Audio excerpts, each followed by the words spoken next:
You are now rocking with the hottest boxing podcast in the land. True Media Boxing Radio with your host, Coach Malachi Williams. True.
For the thousands in attendance and the millions watching around the world, ladies and gentlemen, let's get ready to rumble!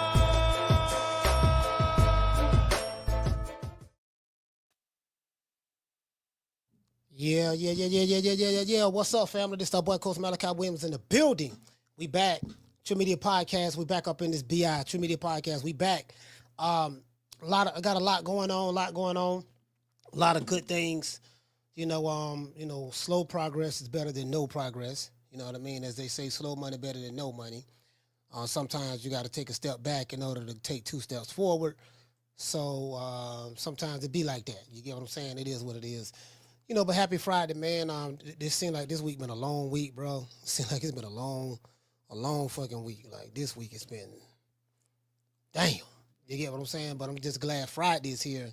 Get a chance to, Shane Lang and, rest and relax, I don't know, tomorrow or something of that sort. I just got to, recharge the batteries. Got a lot of shit going on. This shit finna get super busy. Got quite a few interviews set up, sit-down interviews, face-to-face. So, time to pack up. Time to pack up and take this show on the road for a couple of these interviews. I think about 3 of these interviews is going to be in person. We won't be going live that day, maybe for a few days. I'm going to be out of town conducting these interviews, so it is what it is. A shout out to everybody, man. Salute to the family. Let's see who is here today so far.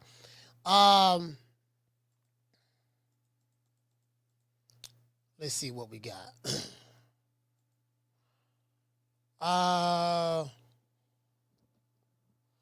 Shout out to Bruce Gas in the building. Salute, fam.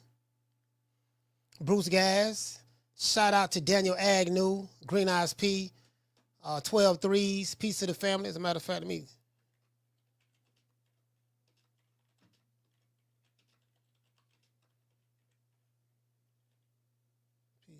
sorry about that.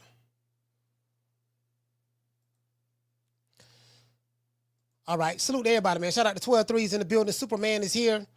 Shout out to, who else we have? G5 from the Bronx. Salute. John, Daniel, Will, salute, fam. Jesus in the building. Shout out to Boyce. Shout out to, I'm trying to see, do I see anybody else? Shout out to Jamel. Jamel, what's going on, fam? And that's all I see on this end. Fast Car Eddie.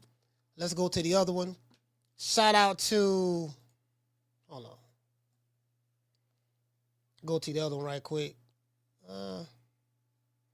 Trying to get down to it. It's not. The chat not coming up over there? Let me go ahead and refresh the screen. See, can I get the chat to come up now? Okay, cool. Shout out to Highlight Space. MPR's in the building as well. Salute to everybody in the chat. I saw a couple of interviews like everybody else. I saw the Canelo interview. I also saw the interview that Bud did as well. Again, it's good for content, get people emotionally charged. That's what these That's what these hot takes are supposed to do. Me personally, I love it. I love it. You know what I mean? I love it. I love all of it. I love when the fighters piss certain fan bases off or piss the fans off and just give everybody something to talk about, get mad at, throw their fists at, whatever, and then go back to what it is. I don't really know. I don't keep up with a lot of I don't know exactly. Hey, shout out to Damian Bennett. What's going on, fam? I don't know exactly if as a matter of fact, I need to make some moderators on that end over there too. I need to do that. I don't know exactly what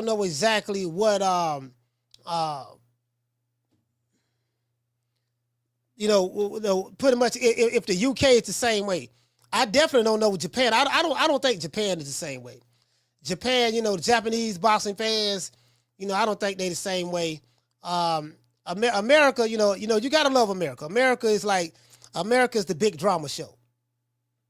America's the big drama show. I love that. You get what I'm saying? And I love it. I love it because this shit is like TMZ. It's like Wendy Williams, National Enquiry. You get what I'm saying? I love it. You get what I'm saying? I love it. My favorite show, Dallas, with J.R. Ewing. Somebody got to be J.R. You get what I'm saying? Out of the fighters, who is J.R. in America? It'll probably have to be Bud. It'll have to be Bud. But then I think Devin Haney. I'm trying to think who more hated between Bud and Devin Haney, because both of them are hated by the same fan bases. So Devin Haney and Bud are pretty much hated by the same fan base. I pretty much got that down to a science, for the most part. For the most part, yeah. Yeah, matter of fact, 99.9 is 99%. They say pretty much. Now that I think about it, because they come from the same group. Most of them, not all, most of them. Because some of the people who rock with Dev hate Bud, so that's cool. We talking about the Alphabet Boys. So outside of that, I probably need to do a poll on that. You know what I mean? I probably need to do a poll on that. That's what I need to do. Because this is hilarious. That's hilarious. Anyways, that's neither here nor there. Right now, Haney is the most hated right now. Don't nobody like Haney. Niggas just be walking down the street. Man, fuck Haney. Oh, you watch boxing? No, I don't watch boxing. You ever heard of a dude named Devin Haney? No, I ain't never heard of him. Why you just saying fuck Haney? Man, I just don't know. I just felt like saying F Haney. I don't know. You get what I'm saying? Like, yeah, that dude there, bro. You know what I think? Yeah, I think Dev might. Dev might have that spot. Now, this is the thing though. Bud got old haters. Devin Haney got new haters. So he got the new people who hate him, can't stand him. They don't like him or his daddy. So it is what it is. But it's all fun and games though. It's all fun and games. I think the shit funny myself. It's all fun and games. You get what I'm saying? It is what it is. Anyways, Damien, what you say, fam? I just think Dev is disrespected. You know what? He might be. Is he the most disrespected? Damien say, I would definitely say Bud more hated, and for no good reason. Yeah, that's black on black there. That's why, you know what? That's why the black shit don't work with me. The black shit don't work with me, dog, because it's all bullshit. You get what I'm saying? One group of niggas hate another, one group of niggas hate, like they, like blacks divide the pie. The black content creators and the black boxing fans divide the pie amongst themselves. They have no moral argument with me talking about, code and sticking together and this and that, when all you do is tear down other black fighters. That's all they do. So I'm like, okay, if that's what y'all want to do, let's do it then. Let's tear them down. I ain't got no problem with that. It is what it is. Anyways, just don't be mad. Just don't be mad when it's your turn for your favorite fighter to be torn down. See, that's where the water get murky at. Hold on, everything was good now until when we was on cold tearing down this one black fighter. Me being black, I'm tearing down this one black fighter that we don't like. But now you talking about the black fighter that I like. You get what I'm saying? Like, nah, nigga, nah. Let's talk about all of them. Anyways, Canelo rips David Benavidez's resume. Says he's accomplished nothing.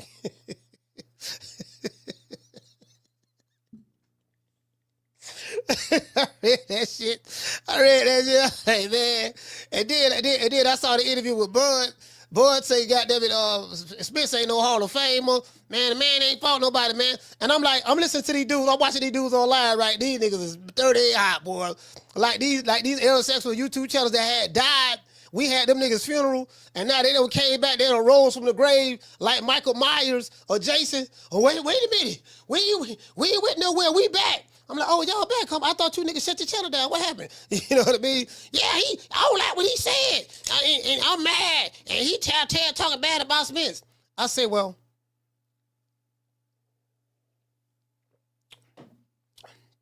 okay, I see what this is. I just thought of something just now. I say, I see what this is. There's nothing like receipts. Boy, there's nothing. See, what they don't like about the coach is, boy, that nigga Coach Malachi come with receipts. So let's go to the receipts. I didn't even have this planned, but let me just go ahead and do this right here. Let me see. Which one I want to go to? So goddamn many, but I'll just pick one. Let's go to that one there. Can I just pick one? This shit like taking candy from a baby. These niggas so slow, dumb, and remedial that it's just too easy to destroy them. There we go right there. There we go right there. Here we go again. Here we go. Going through the same thing. Here we go again.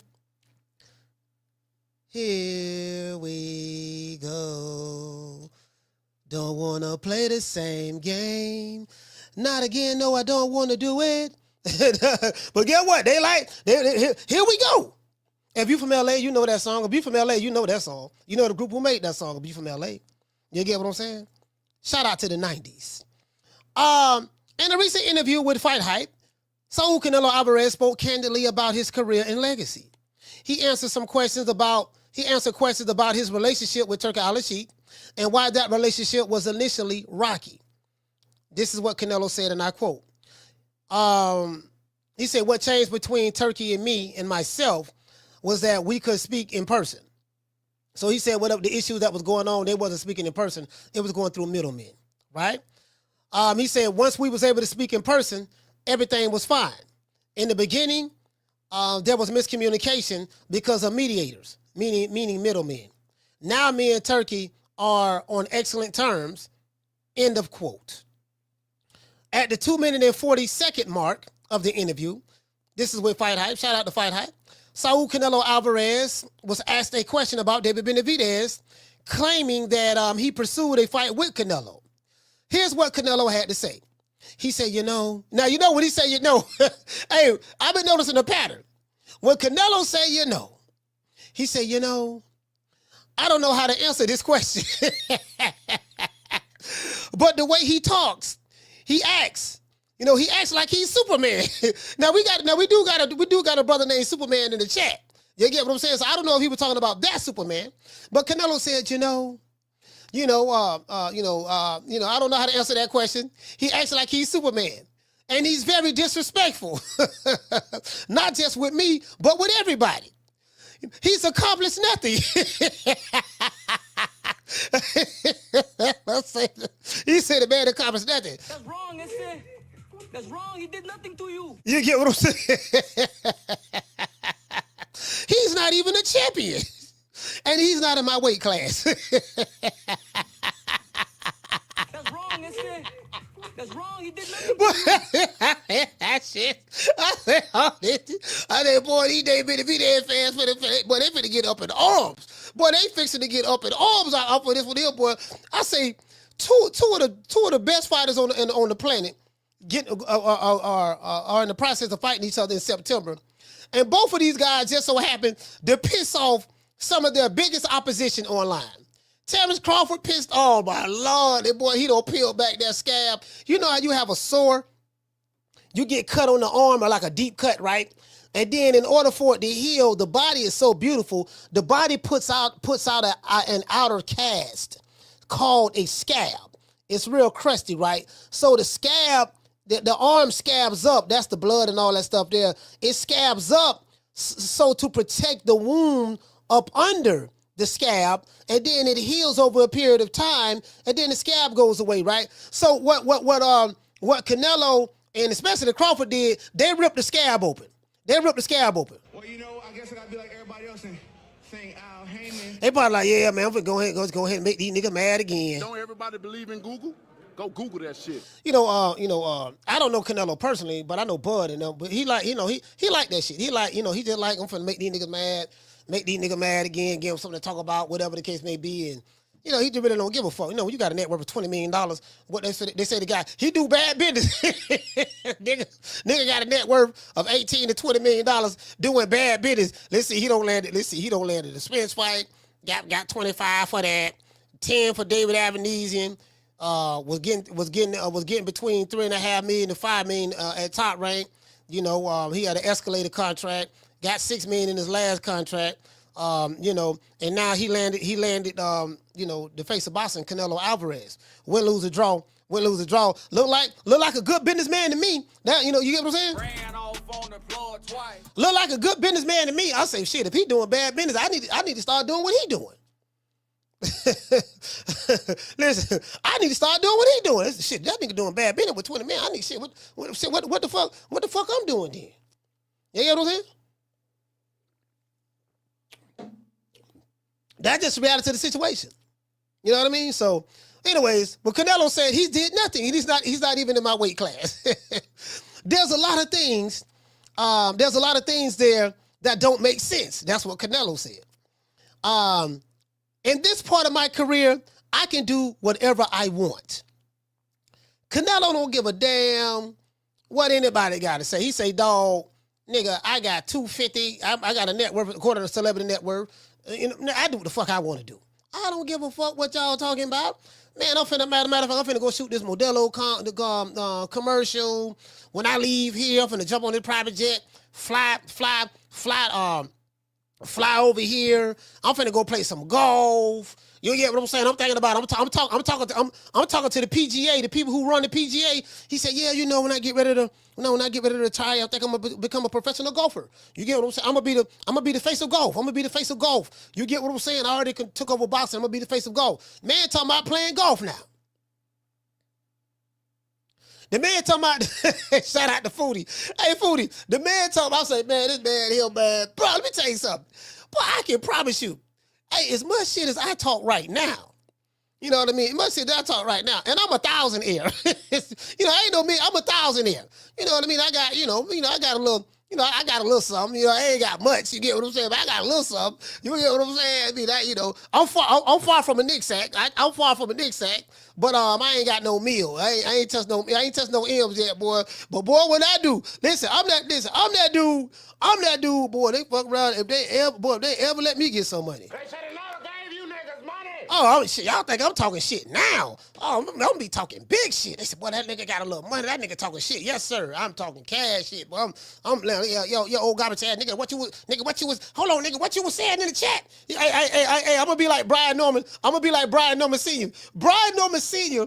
writing down names of people, like he remembering people who hated on him and said something slick in the chat. He said, yeah, coach, he went to calling out names. And what that chick name, Erica Crawford. Yeah, coach, I don't like what she said last time. I say, when that was? That was back in November. Remember in November when I was on your show? She said some sick shit in the chat. Like Brian Norman Sr., he has a list of everybody in the chat who has ever said anything bad about him or his son. I say, God damn, this nigga hot. This nigga here. shout out to B Norman. I say, God damn, this nigga right here, boy. Oh, God damn. You know what I'm saying? Hey, listen, I'm gonna be that nigga. Yeah, nigga, I remember, back in 2020, October 13th, 2021, you sent me a gun emoji, sir. So F you, all right. November 22nd, 2 days before Thanksgiving. November 22nd, 2024, you sent me a demon face emoji. All right, got you. All right, December on Christmas Eve, you know, what the dude name in the chat? Yeah, Christmas Eve. You told me to drop the addy. Okay, like, bro, listen, that's gonna be me. They gonna be like, this nigga is super petty. Yeah, I am, but I am super petty, boy. I ain't forgetting shit. I ain't forgetting a goddamn thing. What kind of fool do you take me for? Anyways, I ain't gonna lie. That shit is funny. That shit funny in the mug. I ain't gonna lie. Brian Norman Sr. is a motherfucker. Brian Norman Jr. fight tomorrow night too. So we're gonna talk about that as well. Right? Yeah, but the shit was funny. He said I can do whatever. He said I can do what I want to do. He said David Benavidez. He said the man talk like he's Superman, catching bullets with his teeth. Nigga, please. You know, talking about I gotta hear all these sparring stories. Yeah, man, I beat up Triple G. I beat Dimitri Bivol in sparring. I knocked out Beterbiev. Yeah, man, shit. I gotta hear all these spars. I gotta hear all these. This nigga whooped everybody. He don't whoop everybody in sparring. And, you know, very, very similar, you know. I mean, that's pretty much the PBC. A lot of they fighters, they talk about a lot of sparring stories. They talk about a lot of sparring stories. Yeah, man, you saw what he did to Dale. You saw what Tank did to Dale. He cracked him. What you think would have happened if it was a real fight? Hey, shout out to Round One. Hey, shout out to the Cardenas. Hey, look here. Man, what you think would have happened if it was a real fight? You get what I'm saying? Shit, man, you heard it. You heard what happened this morning? Man, you can't be believing this shit online, bro. Like, we ain't got no way of proving, like, authenticating any of this stuff. You know, you just choose to believe what you want to believe, but we really don't. You get what I'm saying? We really don't know. You get what I'm saying? But anyway, back to Canelo. Canelo say the Mexican monster, he ain't no monster. He say the man ain't no monster. Let's cut that out. Let's put that to bed. He ain't no monster. Ain't nobody scared of him. Nobody scared of him. You know what I mean? You know, he looking for payday. He looking for payday. The man ain't dead now. I'm saying. Hey, you know what? Hey, hold on.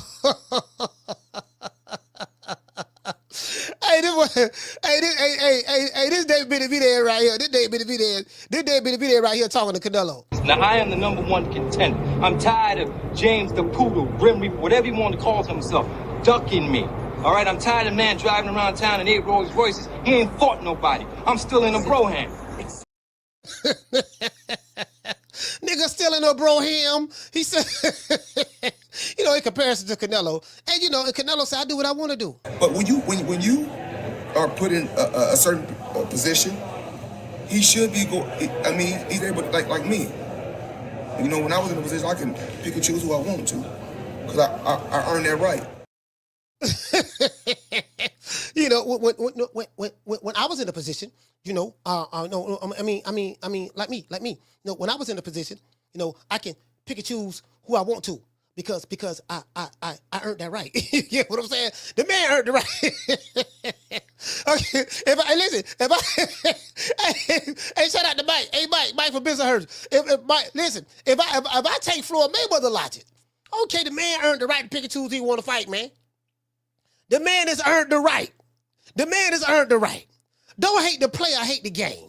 Shout out to the Prince. Don't hate the player, hate the game. The man has earned the right, man. You get what I'm saying? It's called A-side perks, baby.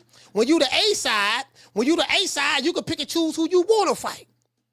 You know, so that's what y'all mad at. See, y'all don't like that deal. You get what I'm saying? You know, how you gonna be the face of a sport? How you gonna be the face of a sport if you are not able to enjoy the fruits of your labor? You get what I'm saying? It is what it is. Anyway, hold on. Let me finish reading the monologue. He said David Benavidez accomplished anything. He did. He said there's a lot of things here that don't make sense. He say, in this part of my career, I can do whatever I want to do. You guys can take anything. He said, you guys can't take anything from my legacy. Look at my resume. He said, if you look at my resume, you will see I fought everybody out there. End quote. That's what Big Nello said. Fight Hype asked Canelo if there was a fight in his career that he would do differently. Canelo replied that he would not do anything different and that everything in his career happened for a reason. whether I won or lost. You get what I'm saying? Canelo says that the most important thing is what did you learn about that experience. It's not a loss. It's a lesson learned. Let's listen to the interview to see if Canelo has a point. And also, I did. You know what? I didn't get a chance to see. I didn't get a chance to see the interview that Bud. I saw the soundbite. I didn't see the entire interview he did. When that was on somebody podcast, MMA fighter or whatever. And you know, he got Aaron saying, them niggas mad, them niggas 30 hot right there, boy. Them niggas, hey, listen, them niggas having flashbacks. They having flashbacks right. I'm like, man, goddamn, dog, man, that nigga, he talk about what's your name, he ain't fought no, he ain't got no resume, he ain't fought nobody. Man, the nerve, like, these dudes have some of the most fake outrage I've ever seen in my life. These beta males, I like these betas and male groupies. I said, what y'all mad at now? What you niggas mad at now? What you mad at now, fam? You get what I'm saying? Niggas, but it ain't nothing like being broke and mad. You know what I mean? Being broke, nigga, you broke and mad on top of that? That's a hell of a combination, yeah. That's a hell of a nigga broke and mad. You get what I'm saying? It is what it is. It is what it is. Anyway, before we get into the show, we got to say all praises due to the Most High, the Most Exalted, the greatest human being on the planet Earth. And I say that sarcastically. And boy, hold on, I got to talk about this here too. Mr. Al Heyman. Well, you know, I guess I gotta be like everybody else and saying Al Heyman. I can quit my job now, baby. 6 figures, baby. You feel me? I'm about to But a name. Do you have a name? Oh, nah, I ain't got no name, you know. Name them names, man. They know who they is. Name them names, please. The names need to be named. They know who they is. The Mexican monster. Hey, look here, man. Listen, this is all I got. For all you pro PBC dudes, I just got one question. My nigga, you would think Al Heyman was on the run from the law. Where is this man? That's all, bro. That's all I'm asking, fam. Like, y'all want y'all coming up talking about, man, why you worried about where Al Heyman at? Nigga, ain't you worried about where he at? You know, there's rumors that fighters over there, they trying to get paid. They can't even get paid. There's rumors that they trying to get their money. They can't find them. Bro, like, is he on the run from the law? I mean, you know, I don't want nobody to snitch at nothing, but bro, like, it's like he disappeared, fam. Yeah. Hey, shout out to G5. He said Rick Glazer told us already, coach. Yeah, I know Rick did, but I'm trying to get the Shea Butter Laptop Revolutionary to speak on this. I'm like, bro, like, this man, how is it possible to be a public figure and physically to be a public figure and physically not being able to be seen? Bro, you can't find this nigga, man. Bro, like, that ain't no, like you know how you see a celebrity, you see a public figure, like you can see a public figure somewhere, oh shit, they go such and such at the grocery store, and then they can take a picture of you at the store, or, that's whole head cheese at Starbucks. Like, bro, just people in the general public. Just so happen, do he go to the grocery store? I heard he go to a church in Cleveland. Ain't nobody at the church took no pictures. I heard he go to a church in Cleveland because he live in Cleveland every Sunday. Nobody in the church took a picture. Nobody. The reverend didn't take no picture. The deacon didn't take no picture. The ushers didn't take no picture. You get what I'm saying? The deaconess didn't take no picture. You know, the pastor didn't take no, like, nobody got no goddamn picture. How you a public figure and can't nobody find you? Isn't that so? Is that the opposite of public figure? I'm just saying. I'm just saying. Like, do the nigga drive a car? There ain't no wiretaps on him. The feds can't find him. The CIA don't know what to do. The Department of Homeland Security, they looking all in Russia and China. I'm like, no, they say the nigga in Cleveland. Like, bro, like, that's all I'm saying. Just make it make sense. Make it make sense. John said Elon Musk can find him. Hey, you know what? We got to put Elon. He said, hey, you know what? Facts. True. Facts. Facts. Hey, we need somebody to sign an executive order. Man, to sign an executive order. You know how you guys doing? I'm Donald J. Trump. And what is this? Well, Mr. President, this is This is an executive order. We try to find Al Heyman. Have you ever heard of him? No, I don't think I've ever heard of him. Yeah, we try to find and do Al Heyman. We got on the phone with Coach Malachi. Coach Malachi said he trying to find him. He tired of using the old pictures from 1972. Every time he talk about Al, he got to use the same old picture from the 70s. So what we need you to do, sign this executive order, and we need to divert some resources. This is the matter of national security. We need to divert some resources. You know what I mean, to find this nigga. God damn. Shit, I mean, they got big U. I mean, the fans got big U. That's all I'm saying. It wasn't hard to find that nigga there. But I'm just saying, Al, man, god damn, dog. Anyways, shout out, man, listen, man, shout out to the face of boxing. Where the face of boxing at? Where you at? Where you at? Where the face of boxing at? Can I see him? Is he here? Where is he? Shout out to the face of boxing. Hey. Yeah. Ooh, that look good. How much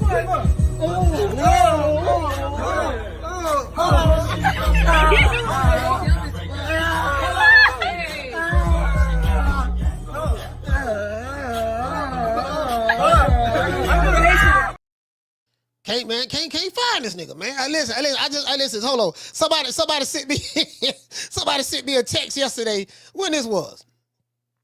Man, somebody sent me a text. Hold on, somebody sent me a text. Hold on, somebody sent me a text yesterday. Oh, Deontay Wilder text. So let's see. Deontay Wilder. Oh my God. To this day. Boy, the bronze bomber is back. He's supposed to be coming back in June. Lord have mercy, boy. My, how the mighty have fallen. But look like they're trying to resurrect Zamunda, huh? Zamunda is over with.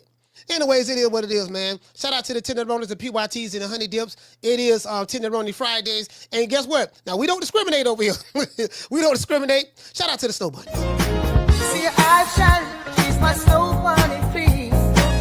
In the winter lights, too, she's my sweet dust of free. Talk to my nose, this lover's got is so raw. Make you move, stepping out, grip out of control.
Man, Deontay, boy, the bronze bomber. Man, the bronze bomber going backwards right now. Them $20 million paydays, $25 million paydays he got from Tyson Fury and boxing over there, Turki Alashikh, $10 million payday. Them days is over. It's over. He rich though. Good thing Wilder got enough money, but them days it's over with now. He had a good run. It's over with, dog. It's over with. I told him, man, you got them bad luck ass niggas. When you roll with Slet Rocks. You know, have you guys ever watched the Flintstones? Back in my day, we used to watch a cartoon called the Flintstones. I think it came out in the 70s and all that stuff throughout the 80s and stuff like that, right? They had this character on there called Slap Rock. Slap Rock was a bad luck mofo. Like, y'all look him up. It's Slap Rock. Y'all look up Slap Rock on the Flintstones. Everywhere this dude went, some bad shit happened. A storm cloud. It could be a sunny day. Everybody outside playing in the sun. Slap Rock come around. cloud, a dark cloud just come out of nowhere. The sun disappeared. It started lightning and raining and thundering. And like, goddamn, every time Slip Rock come around. Listen, bro, he come around, buildings crumble, a car accident just so happened to happen, a tire go flat. And this what happened, right? When you got them buzzards, when you ride with buzzards. Shout out to Mr. Tomato Can. When you ride with them buzzards, man, them buzzards, ain't nothing good gonna happen for you, fam. Like when you got a group, listen, when you got a group of buzzards, what you think gonna happen, fam? When you got a group of a group of just bad luck ass niggas. It was a song that was that came out in the 70s by Harold Melvin and the Blue Notes. Lead singer was Teddy Pendergrass. We called him Teddy P. They made a song called Bad Luck. Bad luck, that's what you got. Bad luck. Like these dudes are just bad luck. Anything they hit they wagging on to, they tear it down. True. They don't mean that. Now they don't mean to do it. They mean well. Now they do mean well. Now I will give them boys credit. They mean well. You know, they just bad luck. They got bad energy. Just everything about them just buzzard luck. Shout out to the Mr. Ham. Hey, okay. Dropping that $2 super chat. He said Canelo with those PBC talking points. He said Canelo with the PBC talking points. Well, you know, hey, look here, man. He learned from the best. To this day. He learned from the best. He learned from the best. You get what I'm saying? Again, look here. How you gonna get mad? Hey, Abraham, how you gonna get mad at Canelo when TBE said this? But when you are put in a certain position, he should be he's able to, like me. You know, when I was in a position, I can pick and choose who I want to, because I earned that right. That's what TBE say. Who am I to argue with that? Ham, who am I to argue with that? That's all I'm saying. TBE say the man can pick and choose who he want to fight. Canelo say, look at my resume. Now, when I pull up Canelo resume, ain't nobody gonna have nothing to say. Like, you ain't gonna have nothing to say. I'm telling you, you ain't gonna have nothing to say. And then when I compare it to the guy who y'all may be capping for, you definitely ain't gonna have nothing to say. but two things can be right at the same time. You know what I mean? You know, y'all, you know, you get what I'm saying? He don't want to fight David Benavidez. You know, and another thing, David Benavidez is not even in he's a light heavyweight. He's not even in Canelo's weight division. Hey, you know what? Hey, when Canelo said that, bro, I bust out laughing. Shout out to Ali. He said, yeah, you know what? He's not even in my weight division. Hey, Foodie, she said, well, why to fight that? Hey, Foodie, hold on. Let me show y'all this here, man. Let me show y'all this here. God damn, dog. I wonder if the Shea Butters gonna be there. They gonna be that bitch. Boy, this shit right here, boy. Damn, boy, he back on the chitlin circuit, man. This shit, the chitlin circuit. Hold on, let me see what's up, man. Oh, let me see what's up. This shit shaking like booty meat over here, boy. God damn. Damn, man, how he went from to this day. You get what I'm saying? How he went from you know. You know what I'm talking about. Y'all all know what I'm talking about, man. How he went from what he says we don't believe. How he went from I say what I say and I deliver it. How he went from You just sit here, you don't know what I'm talking about? How he went from that, you know, to this. This is the Bronze Bomber Deontay Wilder. Global Combat Collective presents Global Combat Collective. June 27th, Wilder versus Herndon. Who the fuck is Herndon? He got 1987 tattooed on his shoulder, so I guess he was born in 87. That would make him 38 years old this year. Legacy Reloaded. Exclusively on BOK Prime. Oh, shit. Oh, my God. He on BOK Prime. Oh, man, goddamn.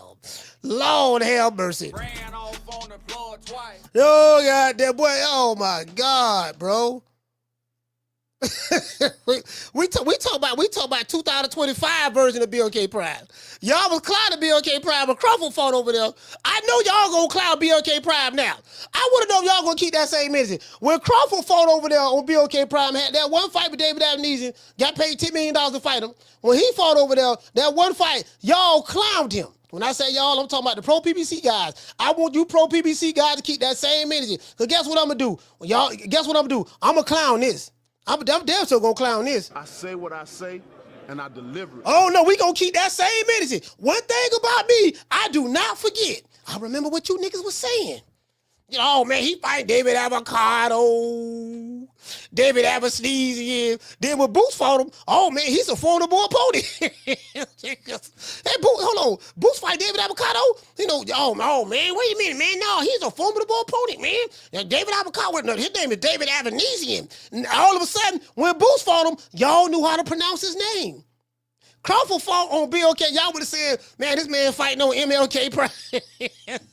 Nigga fighting on MLK Prime. Okay. We gonna keep that same energy. True. No, we gonna keep that same energy, dog. That's exactly what we gonna do. We gonna keep that same energy. Anyway, let's hear what Canelo has to say. Let's see what Canelo, let me know if you guys can hear this. Unanimous decisions, and it is my pleasure to speak to an all-time great, Canelo Alvarez. How are you doing today, sir? Hold on. I'm great, thank you. All right, man. So I got to ask you, obviously you have the fight coming up with William Skull.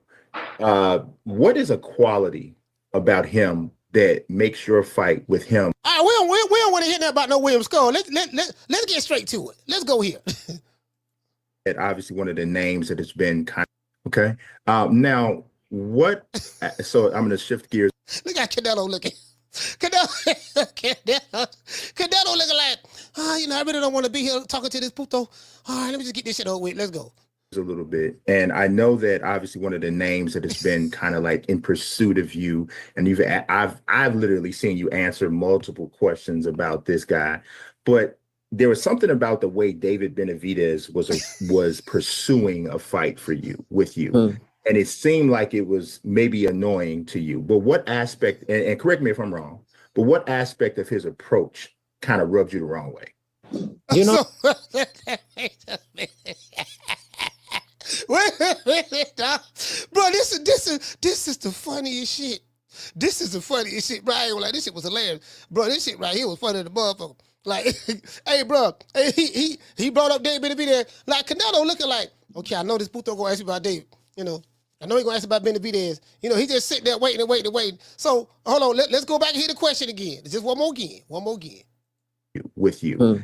And it seemed like it was maybe, but there was something about the way David Benavidez was pursuing a fight. Once again, I do not own the rights to this material. It's for education purposes only. For you, with you. And it seemed like it was maybe annoying to you. But what aspect, and correct me if I'm wrong, but what aspect of his approach kind of rubbed you the wrong way? You know, I don't know.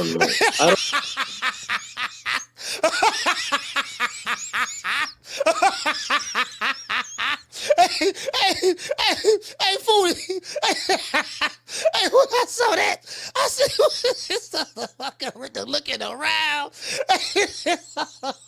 With the looking around. Motherfucker with the rubbing his head. I mean, listen, I'm a body language expert. I'm looking at body language, right? And I said, it's just... this shit was so funny. This was so funny. I was like, hey, this what the explanation sounded like. This what it sounded like. And who's the next big star under Mayweather Promotions? Ooh, we have quite a few young guns, as I say, you know, and I don't want to leave any names out, but we have a great roster of young talent, and we've been very selective about what we're doing. You know, again, because when you have, you know, an abundance of fighters, it's hard to kind of focus on. When a big fight is to be made, it has to make sense for both sides. No promoter or company is going to put their guy in an event with everything to lose and nothing to gain, especially when we talking about this. You know what I'm saying? Interesting. You know, woo, we must, okay, wait a minute now, hold on, what we got to do now? Hold on, who you said again? You know, the method de monto.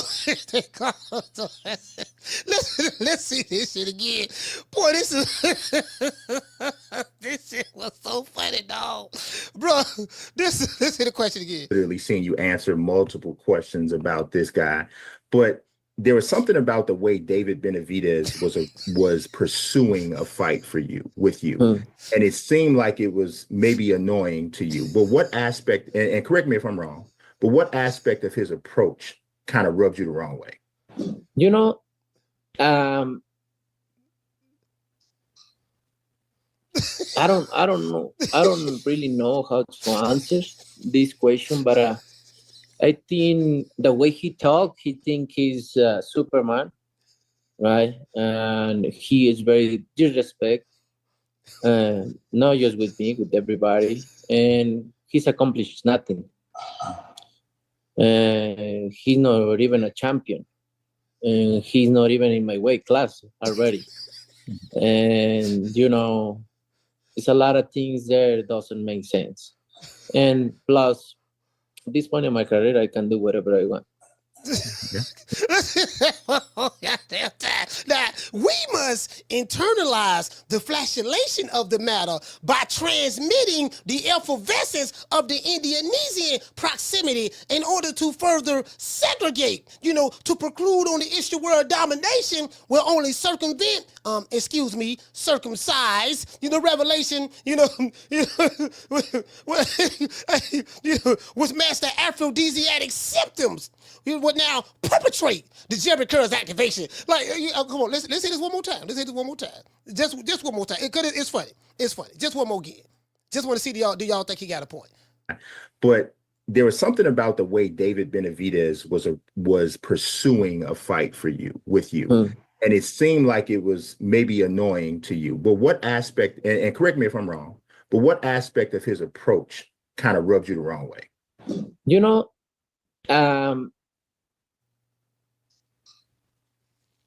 I don't know. I don't really know how to answer this question, but why he rubbing his face? I just want one Canelo fan. Listen, again, this ain't no shade. I ain't throwing no shade. I just want one Canelo. I need a one diehard. I'm talking about Canelo draws wearing. I need one diehard, just one diehard Canelo fan. I'm talking about one who grew up in Guadalajara with him in Mexico. Who, you get what I'm saying? I just want one, because I'm trying to understand the body language. Can someone please explain the body language to me? You get what I'm saying? Man with the rubbing his face, looking to his right, looking in the air, like he was, yeah, man, oh, God damn, I don't know why the motherfucker asked me this goddamn question. Shit, God damn, this nigga asked me this question. All right, I'm just saying, I'm trying, you know what I'm talking about? You feel me? Yeah, you know what I mean? You diggity dig. Yeah, we still waiting on the answer, sir. We still waiting on the answer. Yeah, Lord have mercy. Damn, we still waiting on the answer. This nigga is patient. Okay, Lord have mercy. Wait a minute. Would you say something, Eddie? Eddie, you say something? No, I ain't saying that, Canelo. Oh, okay. I'm just asking, fam. I'm just asking. Anyway, let's continue. One more again. I'm gonna let it play. I promise I'm gonna let it play. Fight with you. And it seemed like it was maybe annoying to you. But what aspect, and correct me if I'm wrong, but what aspect of his approach kind of rubbed you the wrong way? You know, I don't know. I don't really know how to answer this question, but I think the way he talks, he think he's Superman, right? And he is very disrespect, not just with me, with everybody. And he's accomplished nothing. He's not even a champion. And he's not even in my weight class already. And, you know... Now, that is true. Now, David Benavidez ain't in the weight class. No, you know, he ain't in the weight class now. You know, and he's not a champion right now. So, anyway, let's go. It's a lot of things there doesn't make sense. And plus, at this point in my career, I can do whatever I want. Yeah. And I agree. So, now... And you guys can... And the dude said he agree. The dude said he agree. Can take anything away from my career, from my legacy, for anything, because not, you know, if you see my resume, I fought everybody out. He said, if you see my resume, he even though it's English, you know, that's how he pronounced it in English. That's what he said, but he's trying to say resume. There, all day, I fought everybody out there. Legacy for anything. Now, and you guys can take anything away from my career, from my legacy, for anything, because not, you know, if you see my resume, I fought everybody out there, all the elite fighters out there. So, Canelo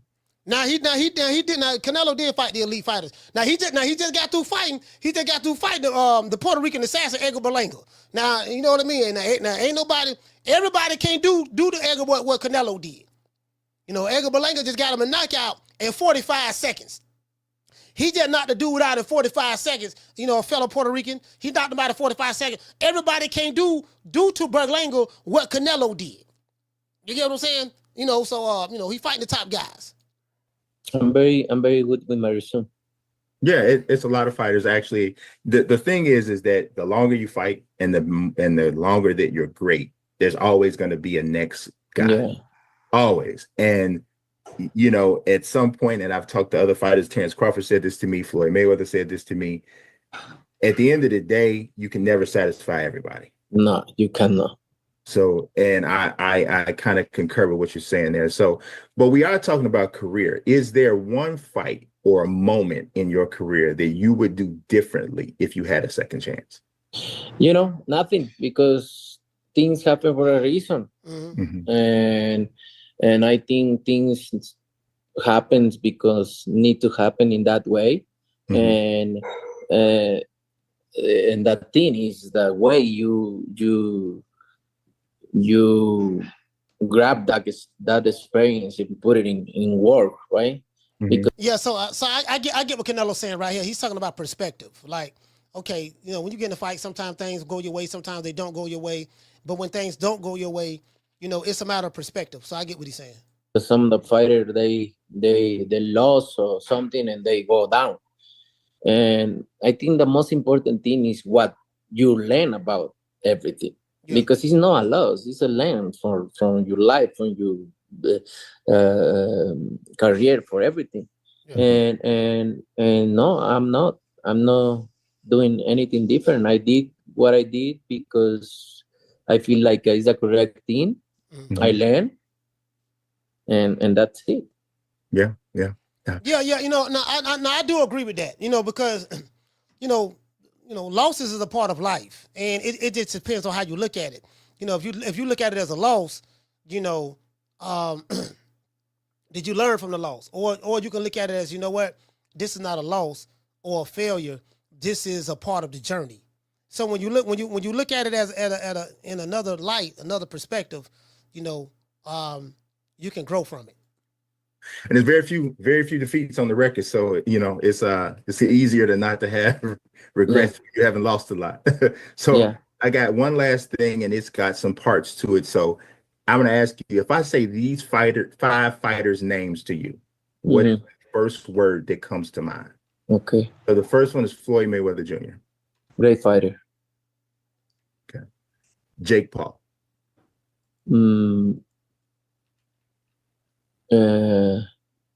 Good businessman. Yeah, I agree with that. David Benavidez. Good fighter. Gervonta Davis. Good fighter. The last one is Terrence Crawford. Good fighter. Okay. All right. Well, I appreciate your time. I know we're on a tight schedule, but it's an honor, just my appreciation to be able to speak to you, sir. And good luck in your fight coming up in May, as well as hopefully that fight in September with Terrence Crawford. Okay, cool. All right, get what I'm saying. So, he was very candid. How do you guys feel about what he said about David Benavidez ain't fought? He said the man, the man ain't fought nobody. He said what he said.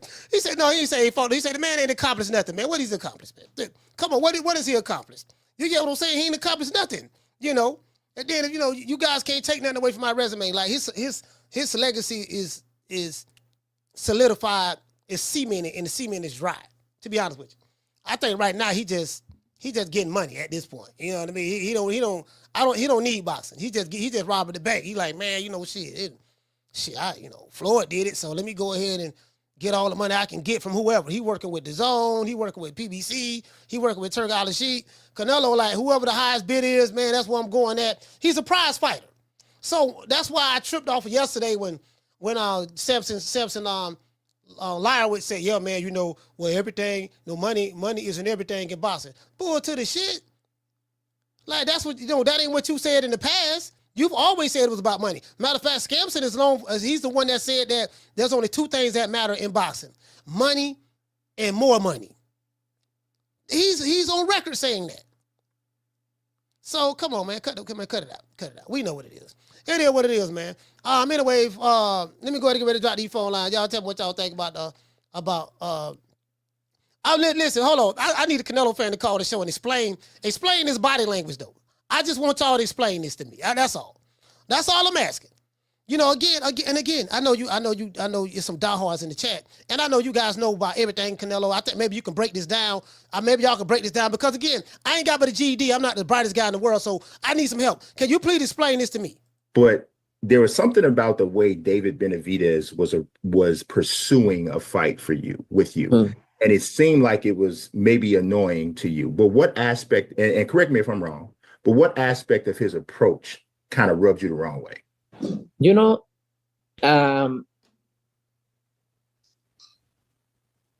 I don't really know how to answer this question, but I think the way he talks, he think he's Superman, right? And he is very disrespect, not just with me, with everybody, and he's accomplished nothing. Okay, he'll accomplish that. All right, he'll accomplish that, and he's not in the weight division. Okay, cool. All right. So I just want somebody just to when the question was asked, explain this to me. And he went to stuttering. I don't know how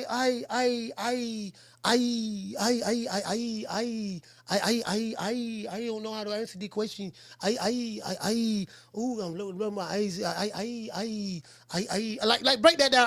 Is that I don't I don't know. Again, you know what I mean? I ain't the smartest guy in the world, so I need some help with that. I just need some help with that one. You know what I mean? If y'all can help me out with that one, that'll take me a long way. You get what I'm saying? Anyways, let's drop these phone lines. You want to talk some shit? Call me. Start some shit, bitch. Sup, fool? You gonna talk shit about me, homie? Where you from? Hundreds of niggas is waiting for your motherfucking call, and they all talking shit about you right now. Call the coach at 530-494-9636. We waiting on your bitch ass. Yeah, man. We gonna talk about a whole lot of shit. We talking about Canelo. We gonna talk about Crawford. We gonna talk about Ross Barber. To this day. Yeah, man. Everything on the table, man. But first thing first. What y'all thought about that? He said the man ain't accomplished that. Mexican monster fans out there. Do y'all feel Canelo right? The man ain't accomplished nothing. You get what I'm saying? And Canelo fan, please feel free to call the show. Cause I'm trying to get some understanding. Like, caller, hold on. Just explain this to me because I don't get it. He said something about David Benavidez. Then he was like, well, I got that, my eyes burning. I don't know how to answer that question. Like I'm just trying to figure it out. You know what I mean? Cause I don't know if that's a Mexico thing or is it cultural? I'm from America, so I don't know. But is it like I'm trying to figure that part out. True. Caller, what's your name? Where you calling from? Jamie from New York. Jamie, talk to me. How are you, sir? What's going on, Coach? All right, listen, Coach, bro. Canelo must be listening to your show. And I'll tell you what. You were the first person to say that I know of that Canelo was going to use that excuse to not fight that boy, right? That he's not in my weight class. You said it. I agree. Listen, I agree with Canelo a little bit when it comes to Benavidez, not being champion. He's not in the weight class. He hasn't done enough or nothing. Like he said, my problem with that is this, Coach. What Canelo is not saying that, you dug that kid out of the division. You know what I mean? And I also disagree, with when he says that David, again, he doesn't done anything. Hasn't fought anybody. Give him the chance. I would say that Benavidez hasn't done enough compared to Canelo's resume. There's no comparison. But give him the chance. And let's see what's what. You don't want to fight the guy? Just say so. I would respect that. I would have more respect for you. Yeah, but he said he don't want to fight him. He's come out and said that. I mean, he made it no secret. Y'all don't say that. Yeah, but here in this interview, Coach, you notice how uncomfortable he gets every time they bring David up? Yeah, he was uncomfortable. Yeah. No, you know what? It's so obvious. I don't think he was uncomfortable. I think maybe that's you misinterpreting it. You being Puerto Rican from the island and he from Mexico. I think that's more of a Mexico thing, and it's a cultural thing that you misunderstand. So I'm trying to get to the bottom of it myself. I'm trying to figure it out. Nah, Coach, I fuck with Canelo heavy, bro. But right here, bro, he's making excuses, man. I don't want to hear it, man. You know what I mean? I got him beating the shit out of Benavidez. But fight the guy. Show us. Yeah. But again, Coach, listen, I'm old enough to understand we're not going to get every fight we want. Yeah. He doesn't have to fight everybody. No. So it is what it is, man. The kid did his thing. He's on his way out. So he's cashing out. Yeah. All I know is that he's still ducking. To me, he's scared to fight the guy for whatever reason. I don't know what it is about Benavidez that he's scared of. But he needs to stop the excuses, bro. You don't want to fight the guy. Stop beating around the bush. And just say it, man, out loud, clearly, so we can all hear it. But all these excuses, man, come on, man. He's a real one, bro. You know what I mean? He's a real fighter. Yeah. So I don't get it. I don't understand it. But he is who he is, man. He can do whatever the fuck he wants, just like he said. Respect from New York. Absolutely, fam. Yeah, I'm past that. I'm past that. I'm trying to figure out what this. I'm trying to get an understanding of the body language. Cause I'm a body language. I'm a body language reading expert. I have a master's degree. I got a GED. But I got a master's degree when it comes to reading body language, and I got that from the hood. You get what I'm saying? So my hood master's degree, when it comes to reading body language, I'm trying to, but what kind of throw me off, I was trying to figure out what does this mean? What the I'm trying to figure out, because I really don't know. Somebody please help me out with that. If y'all can tell me what that means, then I'll be good. But when it comes to resume, Canelo don't fault everybody for the most part. He don't fault everybody. He ain't really nothing. It ain't nothing else to do, to be honest with you. Carter, what's your name? Where you calling from? Yeah, Coach. Name is Dante. Just where you calling from? Subscriber, man. Love your show. Where you calling from? Funny stuff, Coach. Canelo ducking Benavidez, man, because Edgar Bumlanga didn't do nothing compared to Benavidez. If you know what I'm saying. Yeah. Right, and all them Avni, Yildirim, and all of those guys. What did they do to deserve a Canelo fight? Benavidez been fighting the best. I think he deserved that money. He deserved that fight. Me personally. But yeah, that's my call, Coach. All right, salute, fam. Yeah, Oh, look like she block. Look like she blocking.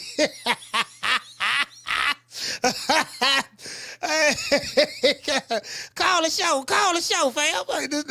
The line's open. Hold on, let me look the dude up and see. Let me look the dude up and see what his account look like. Carla, hold on. This nigga probably ain't got no.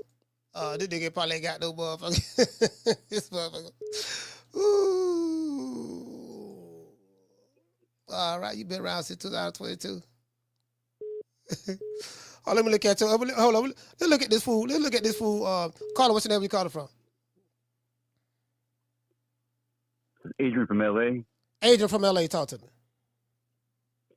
Man, Canelo, man, that Vato straight up seems nervous every time he hears the name Benavidez. Straight up.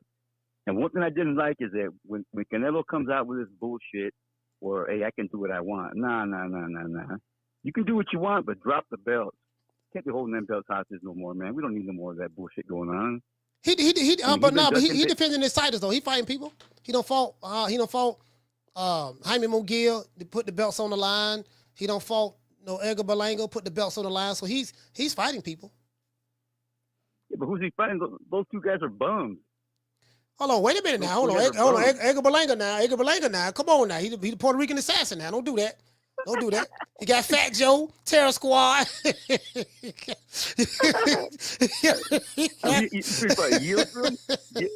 John Ryder? Come on, man. Come on. Okay, John Ryder, Yildirim. Yeah, but Canelo fought Floyd. He fought Floyd. He fought Sugar Shane Mosley. What? He fought Trout. He fought. I mean, that's a part of his legacy though. You can't erase that. You got to realize something too, Coach. But he brings up. Want to bring up Kovalev? Kovalev when he fought him like 4 weeks after Kovalev got his ass beat by Andre Ward, right? No, to my Anthony Yard. That was like he beat him he fought him 90 days later. Yeah, 90 days later, something like that. Yeah. So it's like see, Canelo likes to pick and choose when he fights you. He was ducking Charlo all those years. I mean, one of the Charlo brothers. And then remember how hard he was trying his hardest to fight the other Charlo, right? He was trying his hardest to fight the other Charlo, the Charlo that's coming out of rehab, divorce. I mean, his head. Wait. Hold on. You just said he was ducking the Charlos. Now you said so what happened? So he ducked him, but then he changed his mind and tried to fight him, or what happened? Well, the Charlo that he's trying to fight is the guy's going through a divorce. He's going through rehab. His head ain't straight. Yeah, I mean, come on, man. Like, the guy's only fought one time in the last three years. See, Canelo chooses when he wants to fight you. See, so when you look at his resume, Coach, his resume is kind of, it's really padded. It really is. If you get into the details, I mean, he fought everybody at strategic times. He don't fight you like, whatever Benavidez is, man, nobody recommended him fighting David Morrell. Nobody did, because David Morrell's dangerous. And David Benavidez took the fight. He didn't give a damn. I respect that Bopper for doing that. I really do. Yeah. Because Canelo never moves like that. I mean, Benavidez, whatever he is, man, hey, he's what I call a real Mexican warrior, man. Canelo, he's a duck, man, straight up. But I'm going to leave you with that. Hey, did you Mexican, brother? Oh, yeah. You Mexican? Oh, hell yeah. I'm Mexican. Hell yeah. You can't be hating, man. You can't. All right, so you think the Mexican monster, David Benavidez, is the real Mexican warrior? Man, he's the real Mexican monster, man. He's the real deal, man. He's the real deal. It's like Salvador Sanchez was back in the day, battles like that. But Canelo, man, come on, man. You know what? Benavidez, just give him a shot. You compare him to Salvador Sanchez? Salvador Sanchez, he didn't live too long. Yeah, he did. But the guy died young, but he didn't duck nobody. He ain't duck nobody. He fought everybody. Yeah. He fought everybody. Yeah. And I'm seeing Benavidez moving the same way. I mean, and I love the way he's moving right now. Yeah. And if he ever changes it up, then I'll be the first one on his helmet. But right now, that Bato's moving straight. He's giving us the fights that we want to see. And God willing, he'll get to fight Bivol, hopefully. Mm-hmm. But Canelo doesn't want that fight to happen, because if Benavidez fights Bivol and he beats Bivol, he's going to beat the man that beat the man. Canelo was really going to be oh man, you see, he's going to really get nervous from there, because then the pressure's really going to be on his ass. And Canelo just does not want to smoke with Benavidez. I don't know why. Well, he is the Mexican monster now. It's kind of, he is the Mexican monster now, so Hell yeah, he's a Mexican monster. All right, shout out to Adrian, man. LA, stand up, man. Salute, brother. Thank you for calling. Adrian, LA, stand up. Yeah. West, y'all. Hey, look here, man. All right now. Okay, all right now. You get what I'm saying? You get what I'm saying? And guess what? Adrian Mexican from LA. So you get what I'm saying? That's what I'm trying to say. Like, to sit back and say, he think Canelo ducking and David Benavidez is the guy. You get what I'm saying? So he's entitled. He's entitled to his opinion. Nothing wrong with that. All I'm saying is when the question was asked, I heard a lot of stuttering, rubbing foreheads and eyes like that. That's what I heard. And so, caller, what's your name? Where you calling from? Coach, what's going on? This is Rob from New York. Rob from New York, talk to me. Coach, I honestly can't believe we're still talking about this, and shame on the media for keep asking Canelo about this fight, because we just ain't gonna get it, man. I think we were past that. I know that you are making content, and I know that you gotta do your job and get eyeballs and stuff off Fight Hub or Fight Hype. This is a recent interview. This interview from yesterday. It's a recent interview. Yeah, that's what I'm saying. That's what I'm saying. For them to keep asking and poking the questions, like, yo, that's like borderline irresponsible, man. Because I thought we were beyond that. But let me just touch on this, because what is the one excuse? Because Canelo has used every excuse in the book to avoid this fight. What is the one excuse that the fans keep saying which Canelo has not used? What? Talking about weight bully? What? I don't know. No. No. The fans keep saying the same thing. Why didn't David enforce the mandatory? Oh, the mandatory, yeah. And that thing, and Canelo has never mentioned that. He's always come up with, David hasn't done anything yet. He fought Munguia, who had not done shit. He fought Berlanga, who hasn't done shit. Ryder, fucking Yildirim. So he was fucking about to fight Jake Paul, bro. And this guy's coming with a bunch of shit of excuses. Then he says that this guy's a weight bully. Yet Berlanga comes into the ring like almost 200 pounds. Then he says that this guy, hasn't fought a champion.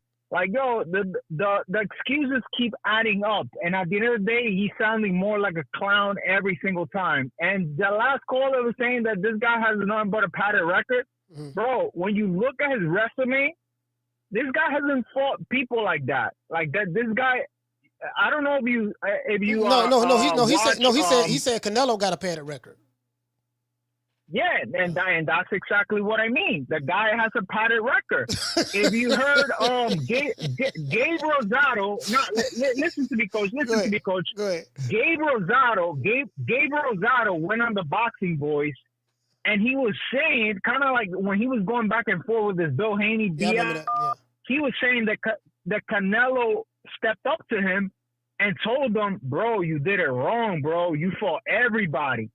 Like you did it wrong, meaning like there's a way that you got to move and how to move in boxing, because even though you're in a fighting sport, you move the right way and you fight the people at the right time. Yeah. This is exactly what Canelo has done. I don't blame him. He's made a lot of money. For the fans who come and bring up all these BS excuses, yo, it's fucking shameful, bro. I just hope that we can move beyond this and we can just move on. But that's my call, coach. Absolute, fam. Well, you do gotta fight him at the right time. You get what I'm saying? Like, you just can't be jumping in there. Again, you can, this ain't the Hagler days, the Carlos Monzon days, or the Ray Robinson days, or the Leonard and the Roberto Duran and Hearns days, and Azuma Nelson days, and Mike McCallum days, and James Like South Tony days. No, those are not those days. Today's time is not that time.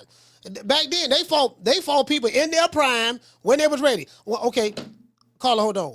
Oscar De La Hoya and Tito Trinidad, they both fought each other in their primes. 1999, if I'm not mistaken. I think it was 99 they fought. They fought each other in their primes. Tito was young in his 20s. Oscar was young and in his 20s. They didn't over-marinate nothing. That's a different time, though. It's a different time, Carla, what's your name? Where you calling from?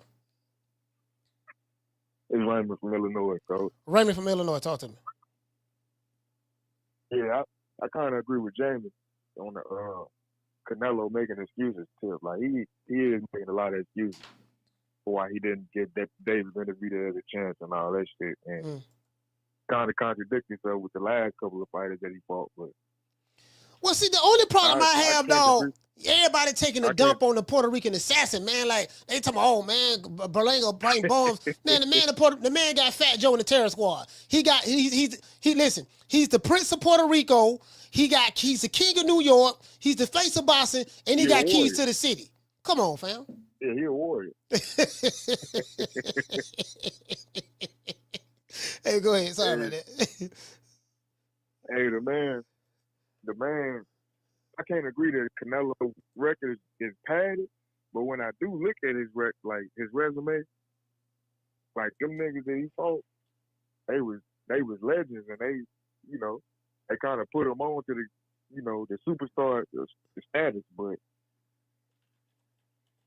they was a little old when he fought him, and that's the worst thing that you can say about his resume. But the nigga did fight a lot of niggas, bro. Like, I gotta give Canelo that. Like, man, that man fought Danny Jacobs. He fought Floyd Mayweather when Floyd was way older than him, and Floyd beat him. He fought Floyd. Yeah, Floyd was 37, but he beat him. Beat the shit out of him. He fought Sugar Shane. And matter of fact, he fought more black fighters than most of the black fighters. Yeah. I'm saying of this era. He don't. I'm saying of this era right here. But go ahead. No, that's it. That was my call, coach. I just had to let him know that, man. He fought some niggas. They was a little old, but he fought them. At least, you know. All right, salute, fam. All right. Yeah, man. Y'all gotta cut. Listen, man. Y'all gotta stop hating on Edgar Berlanga. Enough is enough. The Edgar Berlanga hate got to stop.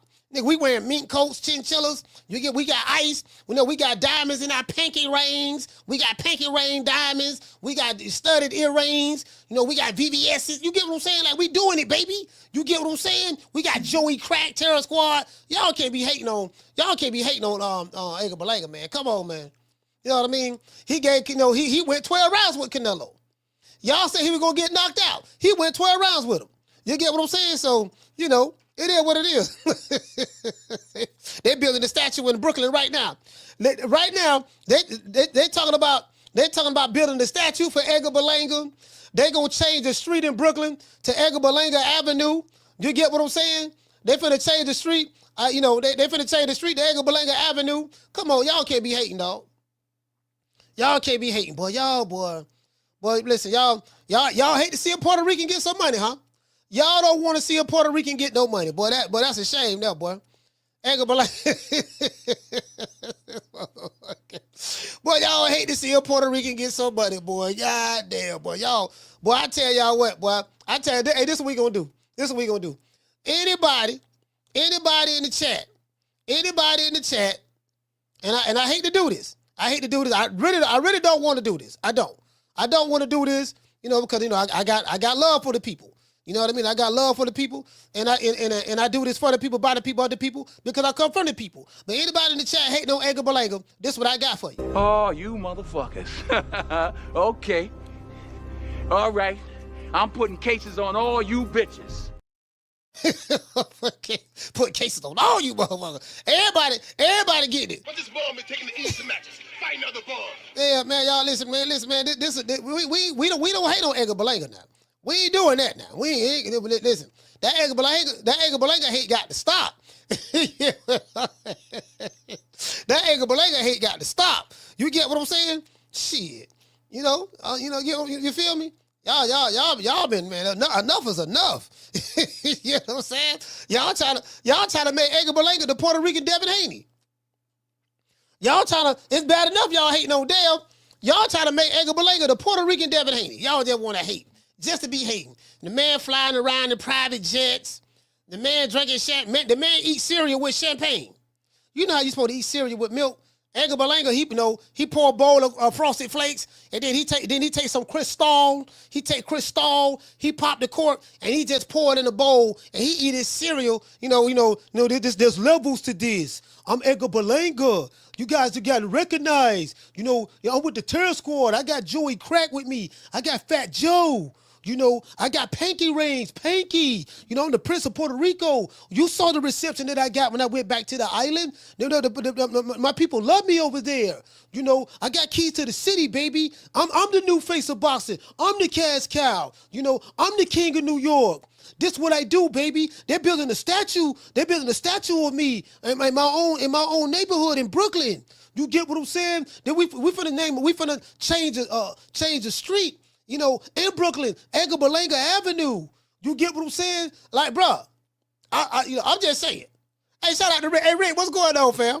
Rick, hey, shout out to my main man, Rick. Hey, Rick, I'm just saying, Rick. Listen, we not hating we ain't hating no Edgar Berlanga. Y'all sit there talking about the man decking. Y'all talking about Canelo decking. Who the man decking? Who he decking? Who the man decking? You know what I mean? Come on, man. The man don't fault everybody. The man don't fault everybody, man. You get what I'm saying? Matter of fact, let's pull up his resume right quick. Just right quick. Man don't fault everybody. David Benavidez has to earn the right to get the fight. You get what I'm saying? If he maybe if he build up his profile enough, he got to build a profile enough. You know what I mean? Then he got Samson over there, his dad. He got Samson and his dad over there. So, you know, I mean, it's kind of hard to. It's kind of, you get what I'm saying? It's kind of hard to, you know. Got Samson over there. So, y'all, you already know what time that is. And then check this out. Check this out. The man went to the PBC. Like, bro, somebody explain this to me. How do you go to, okay, you scared of Snoop Dogg. You scared of the Dog Pound. You want to stay over there on Bad Boy. What Canelo did was the equivalent, R.I.P. to Biggie, was the equivalent of Biggie Smalls when Canelo left Matchroom. Let's say Matchroom is Bad Boy and PBC is Death Row. What he did was the equivalent. Y'all say I'm scared of Snoop, huh? Okay, cool. This is what I'm gonna do. I'm finna leave Bad Boy, come to Death Row to show y'all I ain't scared. The man went to Death Row. He went over there to PBC. The same side of the street as David Benavidez. Man had a 3-fight deal. One fight he fought Jamel Charlo. He was supposed to fight Jamal Charlo. Jamal Charlo right here. He's supposed to fight Jamal Charlo. You get what I'm saying? Hold on. Where he at? I'm sorry? 160 is my weight division. I want to unify. I want to get Golovkin in the ring. I want to bring him to Houston. You know what I'm saying? I want to get Canelo out here to Houston. If they really to come down to 160, this is my weight division. Now, Jamal Charlo turned the fight down. He wasn't mentally stable.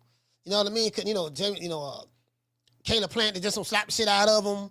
You get what I'm saying? The man just went right. You know, he got a drinking problem. You know, that seemed to be the theme over there at the PBC. A lot of them niggas had drinking problems. Errol Spence was alcoholic. Jamal Charlo was alcoholic. Tank stopped drinking. He used to drink too. Adrian Broner still drank. You get what I'm saying? So a lot of them dudes just alcoholics. Robert Issa, he got drunk. Then I think he all right now. He got shot up over there in Cincinnati. I think some dude was trying to rob him for his jury. They say he bucked the jack and he got shot. So I'm gonna give you celebrities and people some advice. If somebody come up to you with a gun and rob and tell you to give it up, give it to them. Give it to them. It ain't even worth it, dog. Because if he shoot you, he gonna take it anyways. So why even risk your life? Why even risk your life trying to protect some jury that you can get back? You know what I mean? So, and as a matter of fact, the shit you got around your neck ain't real anyways. They don't overcharge you for it. Hey, Rick, they don't overcharge them for it. They got these jewelers making a whole lot of money. Man, they got these niggas paying. Yeah, I paid them. I got $1 million worth of jewelry on. Dog, that's that. I saw that same chain on Temu. Listen, you can order that same chain from Temu right now. You get what I'm saying? They got that from Temu, dog. I seen that same chain. You know, talking about VVS. Nigga, you don't know what a VVS is. You don't know what they telling you it is. Now the jeweler told me, you see the clarity in the diamond? Dude, they running game on you, dog. You don't know what it is. You going by what they telling you. Man, these people selling, listen, man, nigga finna get gangrene around the neck. Nigga got gangrene. His whole neck don't turn green. Hey, Schoolo, man, the man entire neck don't turn green. Like, damn, dog, why you got that green ass shit on your neck? Hey, what happened, dog? What you mean? Yeah, your shit turning green, dog. What that is? Hey, you got some mildew on the chain or whatever? No, nigga, this ice, nigga, this ice. You know, you understand this VVS's. You know what I mean? I got baguettes and you feel me? I paid, nigga, this chain right here cost $250,000. Yeah, dog, you need to take that shit back, dog. You got some gangrene on your neck. True. Yeah, dog. Yeah, dog. Hey, he robbed you. Hey, he robbed you, Chief. Me, I remember Hustle Man. You know, they trying to rob you, Chief. Yeah, he got you, dog. How much you pay for that shit? Oh my God, damn that nigga, damn he got you. I'm in the wrong business. I need to be selling chains. Shit, y'all, how much you say you paid for that? Nigga, please. Nigga, I paid $250,000 for it. Yeah, dog, you could have got that same chain on Temu for $50. They got that same chain on Temu for $50. Matter of fact, nigga got a fake ass Rolex on. He don't know. He don't know no better. Listen, these are street niggas. They don't know. They don't listen. These Arabs and these Jewish jewelers, they getting these fools. They getting them. Like literally, they getting them. Hey, Corey, I'm telling you some real stuff, fam. They getting these fools, fam. Man, come on, man. Nigga around this bitch. Listen. Because they know these niggas, bro. Well, they know they came from poverty, and they know they want to look like they got some. Yeah, dog. Don't worry about it, dog. Don't worry about it, dog. I got some. Hey, man, what you doing? Hey, I got some Cuban zirconia over here that I got some dumb ass nigga. He say with the money team. Yeah, dog. I'm finna sell him this chain. You talking about the one we got from Temu? Yeah. How much you told him? How much he paying for it? I told him it was $75,000. I'm gonna get to him $75,000. Yeah, but you ain't paid me $10 for it. Yeah, but this dumb ass nigga don't know that. True. These niggas wearing Temu jewelry. Got all that shit on. Hey, you know they got Edgar Berlanga. They got Edgar Berlanga. They got him. Edgar Berlanga, listen, if you go on Edgar Berlanga Instagram page, man, they don't got this nigga, dog. Dog on Edgar Berlanga, man, that man got all that motherfucking, nigga got that fugazi ass shit around his neck. This shit straight fugazi. Man, again, I ain't hating. And if you want to shine, get your shine on. Because let me tell you something. If it was me, I would be wearing fake jewelry in public. If you want to wear jewelry, wear fake jewelry. Because if you have some type of notoriety or celebrityship, guess what? Guess what? The people don't know whether what you're wearing is real or fake. They don't know whether it's real or fake. They automatically are going to assume it's real because you have some type of notoriety. Well, you know, this dude got notoriety. He known. You get what I'm saying? So you know, it got to be real. It got to be. They automatically going to assume it's real. You get what I'm saying? Man, I be wearing. I'm telling you right. I'm wearing all fake shit. I ain't wearing no real shit. Niggas rob me and shit. And I'm gonna be all stressed out. Man, I'm gonna pay the $250,000 for this old fugazi ass, this old Temu ass jewelry. Nigga done sold me some shit from the flea market, from the goddamn Compton swap, from the goddamn the goddamn swap meet. Nigga done sold me some swap meet jewelry. You get what I'm saying? Around this motherfucker neck, the nigga neck turning green. I got gangrene around my neck. I don't know what it is. I'm like, what this green shit is on my neck? Nigga, motherfucker, the jewelry got mold on it. You know what I mean? You right here talking about some you iced out and all that stuff there. Man, sit your ass down some goddamn well. Motherfuckers ain't gonna get me. I'm telling you, but I'm wearing all fake shit off the ripper. Shit, listen, if you wearing it to try to impress a girl, she ain't gonna know the difference anyways. She not gonna know the difference. You in the club is dog. She don't know the difference, dog. I'm like, shit, if she falling for that, nigga got gangrene. Now she is gonna know the difference. If she see that green shit on your neck, shout out to Nate. If she see that green shit on your neck, she gonna know, yeah, this nigga, he ain't balling like that. To this day. He ain't balling like that. You get what I'm saying? I mean, it is what it is. That's all I'm saying. It is what it is. Hold on, let's see who this fool is. This nigga here, this the nigga that was trolling in the chat. Let's see who this whole ass nigga is. Scratch out this whole, who the fuck this nigga is?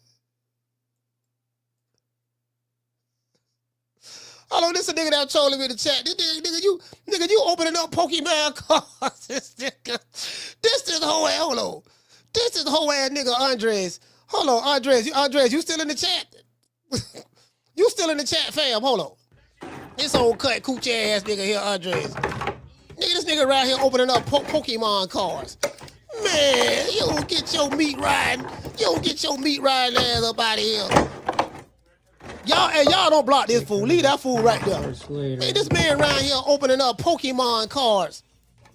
Coming over here trying to defend your favorite fighter's honor. Man, you don't get your dick in the booty ass up. Man, come on, fam. I'm gonna keep it PG. Man, this man around here collecting Pokemon cards over here trying to troll over here. Man, you don't get your soft ass up out of here. Boy, man, you trying to defend Canelo. Andres, man, you around here opening up Pokemon cards coming over here. Man, you don't take your Pikachu. You don't take your Pika ass up out of here. True. This man live with his mama. Listen, you living with your mammy. You living with your mammy right now. This man sitting here, man. Y'all look at this shit here. You over here trying to troll my chat. You over here living with your mammy, collecting Pokemon cards. Man. Hey, these are kind of ops I have. Hey, I ain't got no real ops. These are kind of ops I have. Pokemons, Shea Butter Laptop Revolutionaries, gun emojis. You get what I'm saying? Demon Facey. I ain't got no real ops. Come on, fam. I can't take these dudes serious. True. Hey, G5, I can't take them serious. I ain't got no real ops. This is, and you right here. Yeah, man. So you right. So I asked the question, whole ass nigga. I asked the question. I said, look, just call the show. Let me know, man. Listen, when Canelo was talking about something, I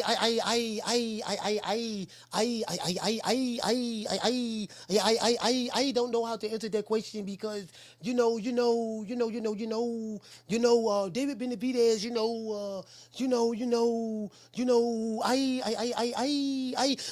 I'm saying, dude, just call the show and just explain to me what that means because I got a GED and I ain't the smartest, I ain't the brightest light bulb in the ceiling and I'm not the sharpest butter knife in the kitchen drawer. So I ain't, I need a little help understanding that type of body language because I don't know what I mean. Like, what language that is?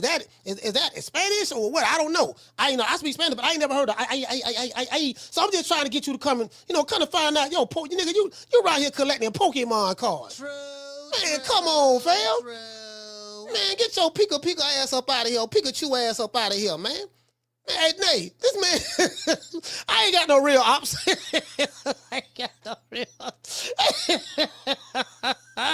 This man, bro, my nigga. You around here collecting Pokemon cards? I want to hear what your voice sound like.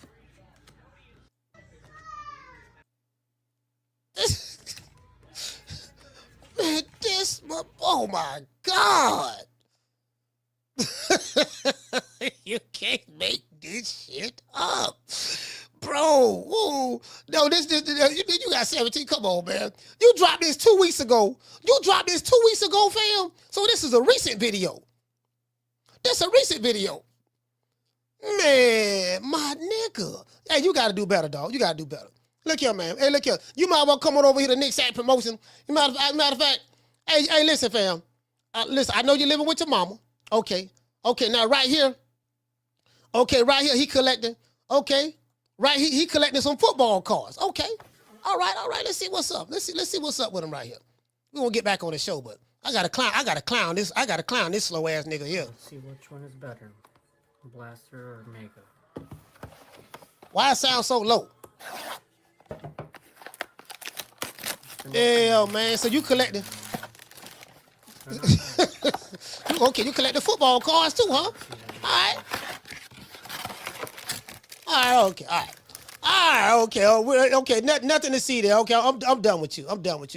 Listen, you just got cooked. Yeah, I'm done with you. Yeah, all right. Yeah, he had his mama house. Hey, what it say? Out of power say he got a soft voice. Of course he got a soft voice. No, of course he got a soft voice. Hey, what to say, Nate? You say that's his niche, coach. Man, I ain't trying to hear none of that. Yeah, I ain't trying to hear none of that, Nate. You get what I'm saying? I ain't trying to hear none of that. Nigga around here collecting Pokemon, Pokemon living with your mama, coming over here trying to fuck with me. You get what I'm saying? You live with your mama. No, you know what his niche is? His niche is living with his mama.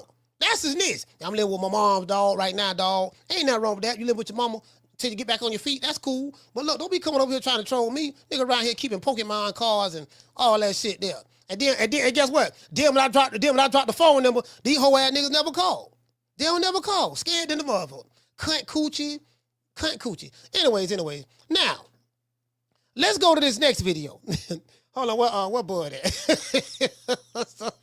somebody sent me this here, dog, boy. Oh my God, why this nigga, boy? Why this nigga? Why you? Man, you know how these dudes get, man. There you go. Why, listen, why you get these dudes, man? You know how these dudes be getting, man. Hey, nigga, bad in the motherfucker. You don't like what he said, dog. Nigga said Earl ain't got no resume. You know what I mean? He ain't really fought nobody and this and that. So they mad at Bud about that. I said, okay, ain't no problem. And guess what? They have a right to be mad. They damn so do. I like when they get mad myself. Give me something to talk about. It give me something to talk about. Shit, I ain't, Carla, what's your name? You calling from? Hey, Mo, what's good with you, son? You hear me? Yes, sir. All right. Yeah, I'm moving in. But I just want to know. So what I'm hearing is Cinnamon is scared of Benavidez. What I'm hearing everybody say. And all of a sudden, when Cinnamon has a valid point, if you compare resumes, how old is Benavidez? 27, 28? Yeah, somewhat. See who Canelo was. Yeah, see who Canelo was. Who he's fought up until he was 28. You see how Benavidez is a light years different. It's just a light years different. It's not even remotely. They're not even remotely on the same level. So as far as what Cinnamon is saying is, he haven't done anything. But the problem with that is Cinnamon can't be running around fucking fighting Edgar Belingas and this, that, and the third, and ain't really trying to fight Benavidez. But at the end of the day is Cinnamon really just needs to say what he needs to say, and he just really trying to save him because I think there's some type of gag order, Mo. I just think Cinnamon just needs to flat out say it. His team don't want to make the fight right now. You say you think it's a gag order? On who? Canelo? It's something on Canelo because Canelo should just let the shit out the bag. I went over there. They still ain't made the fight. And just think about this, Mo. Think of how fucked up the game is. So Benavidez is still doing work with the ops. You got the ops paid. Our whole thing is trying to get this motherfucker. You paying this motherfucker 8 times more money than you, and I still can't get the fight. Than me, and I still can't get the fight. There's no loyalty. So if you have loyalty to them, you might as well drop them and go over there and fuck with Turki, because they don't have loyalty to you. What sense does that make? I mean, so the motherfucker been over here. He's loyal. He's loyal. He's loyal to How can you be loyal to somebody that ain't loyal to you? That don't even make sense. Cinnamon was over there in the motherfucking chicken coop, and they still ain't feed them to you. Yeah, that's crazy. I don't understand that. That's because crazy. He went to the PBC. He signed. Because he's only there to clout chase Cinnamon. Yeah. If you notice, all the PBC fighters are doing that now. They don't want to fight nobody. They just want to attach their names to certain bosses. You got your man Caleb Plant out here doing that now. I'm like, why aren't y'all fighting, motherfuckers? Stop asking. Stop telling people your fight is bigger. Well, tell them motherfuckers to still have go on for them. Hold on, wait a minute. Hold on. What you said about my second favorite slick black fighter, Caleb Plant? What are you doing? Your second favorite fighter out here doing a lot of clout chasing, talking about he's the biggest fight made at 68. If him fight anybody is bigger than Edgar Belinga and Jaime Munguia. So he thinks anybody fighting him is bigger than a Mexican versus Puerto Rican fight. That's Nah. the type of shit he on there. Yeah, no, I don't agree And with that. so now I don't told agree with Caleb on Twitter, I was like, Slim, well, since Egan's a free agent, why don't you tell your people to send him an offer and stop clout chasing? It's just, these motherfucking people, I don't know. I think this is a form of free promotion, is that we just going clout chase, and clout chase. That's just what they doing, Mo. And I'm telling you, the whole Benavidez shit is a scam. And for some reason, I don't know why Cinnamon just go ahead and tell the truth. Say these motherfuckers never sent the offer. They never were concerned about making the fight. I even went over there, and they never made the fight. I even went over that motherfucker, bankrupted them, and they still ain't made the fight. Yeah. So this shit ain't making sense, Mo. But let me ask you a quick question. I'm still haven't figured this part out. I'm just gonna keep it brief. You used to drive trucks, right? Yeah. I drove trucks for years. Yeah. For years, right? Mm-hmm. So if Wilder, I'm trying to really understand this, and I ain't trying to pocket watch. If you a $250K truck driver, would you go pick up a load from Seattle for about $15,000? From Seattle, it depends on where I'm going at. It depends on where I'm coming from. No. You're not picking up no load. I'm just trying to get to a story because, so people can understand. Because I'm trying to figure out this shit. Will you pick up you're a $250,000 truck driver? Will you pick up a load in Seattle? You driving from Tampa, going to Seattle. You going to drive to Seattle, pick up a load for $15,000 and bring it back. How much would that gas cost? Well, it depends. The fuel is going to eat you up, but if I'm an owner operator, then I got to factor in and all that. You get what I'm saying? If I'm driving for a company, I would go do that. But you You're a $250K driver. Will you take that load? No, not if I'm making $250K per route. If that's exactly is my point. So you get my point. You get my point where I'm dripping at. Why is this motherfucker fighting if you don't put Fury, you done got a motherfucking turkey bag, you done got all this fucking money? What the fuck is the purpose in you doing this clown show going on in Kansas? You talking about Wilder? How does that help you? That hurts your legacy as far as I'm concerned. Unless the money ain't right. Something ain't adding up, Mo. I'm sorry. Something ain't adding up, man. That's just all I'm saying. You see what I'm getting at? That shit hurts. I just don't get that. I don't get it. There ain't no way he gonna come close to making a tenth of what he made anywhere else. You dig? So I don't get it. But anyway, Mo, that's all I got to say. Y'all stop all that cinnamon hate. Cinnamon gonna get around and taking care of Benavidez before it's all done. And so, Benavidez gonna take care of himself one way or another. The fight gonna happen, but I get what y'all saying. But Benavidez needs to do more work, man. Y'all gotta stop trying to say he only can sit around and wait for cinnamon. Y'all gotta push that man to fight. But Ron, boy, check this out. What I was asking was, when the interviewer had asked him the question about David Benavidez, Canelo went to rubbing his eyes. He went to stuttering. The man looked to the right. That's all I'm saying. How you say that shit? The man was like, I don't understand the question. I don't know. No, he said, I don't understand. I don't know how to answer that question. I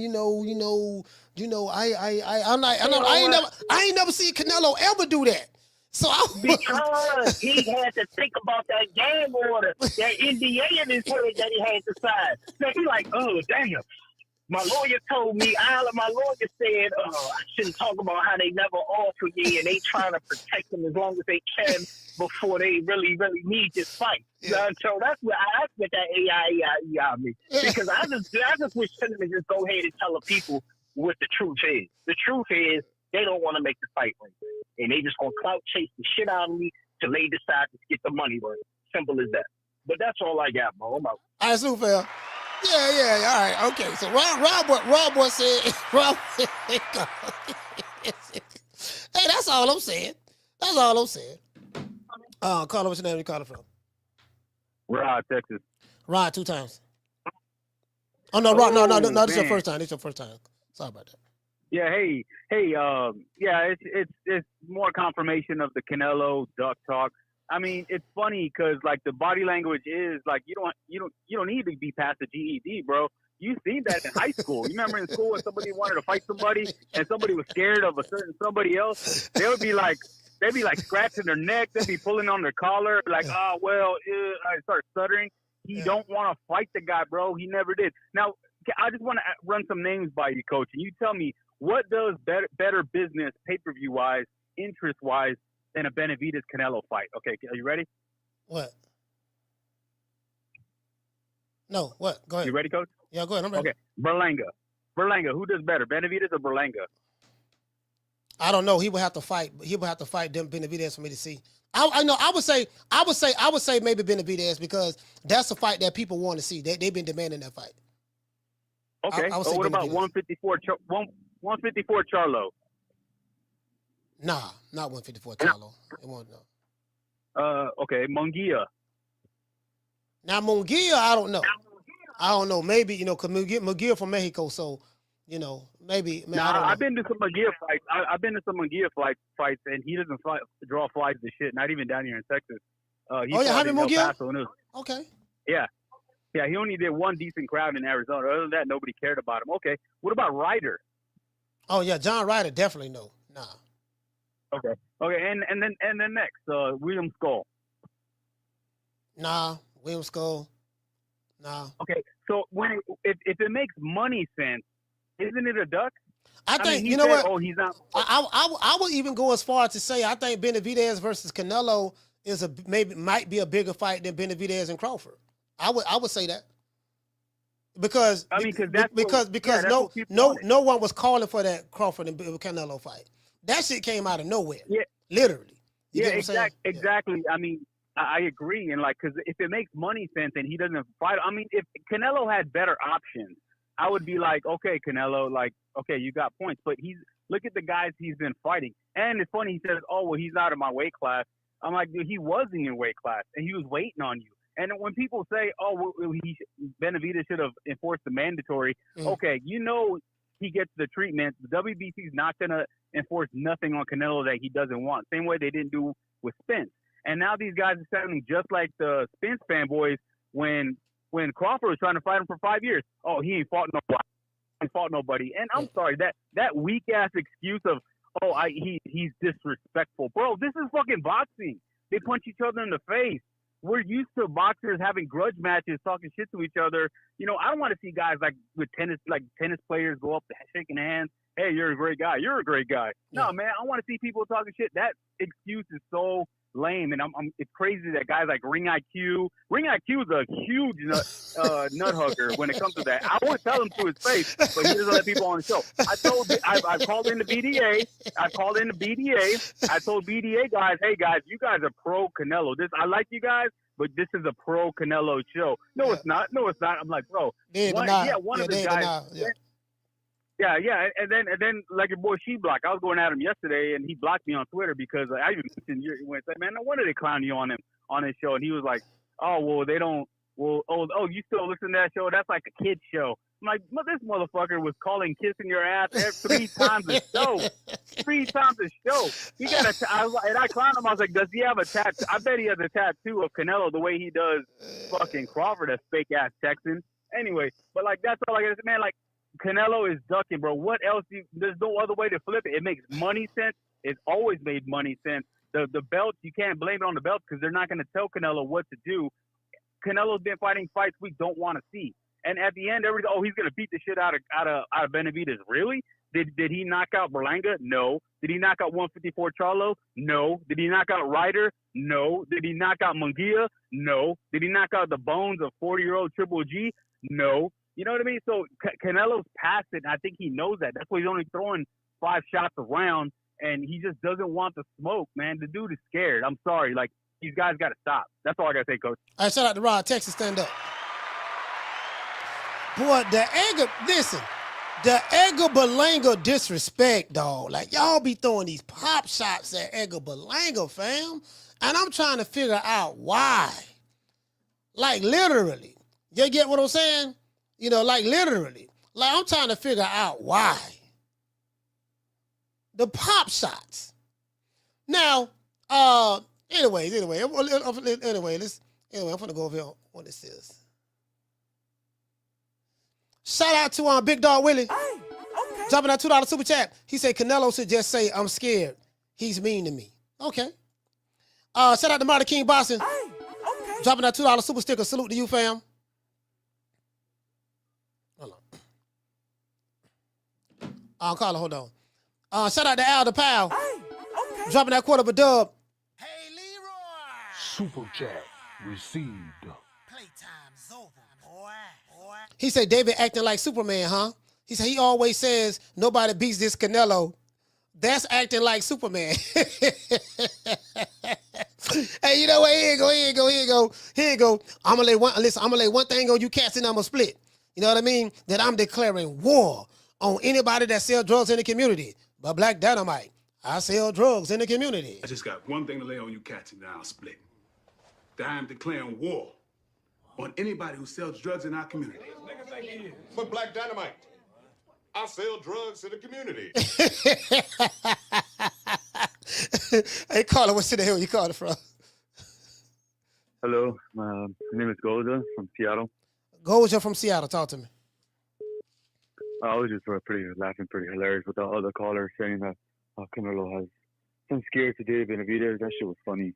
Like, goddamn, that was a little too funny for me. The only thing I want to add on to it, I don't know anything news about David Benavidez fighting the Bivol fight. I don't know if there's anything going to happen with that. Because I kind of want to see that fight too. But I also would like to see if Berlanga moves up and fight David Benavidez. I think that'd be a good fight too. Edgar Berlanga? Yeah, I'd like to see that. If he move up to light heavyweight?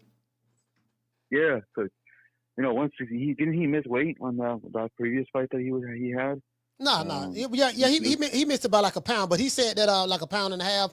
He said that he was he said he had got sick the week of the fighters. He had the flu or something. So that's what he said. Normally when you have the flu, it makes you lose weight. So I don't know what kind of flu he had. He said he had the flu. That's what he said. Yeah, I would like to see that. And man, I also want to tell people because some people out there have short-term memories, so I'm gonna have to remind them.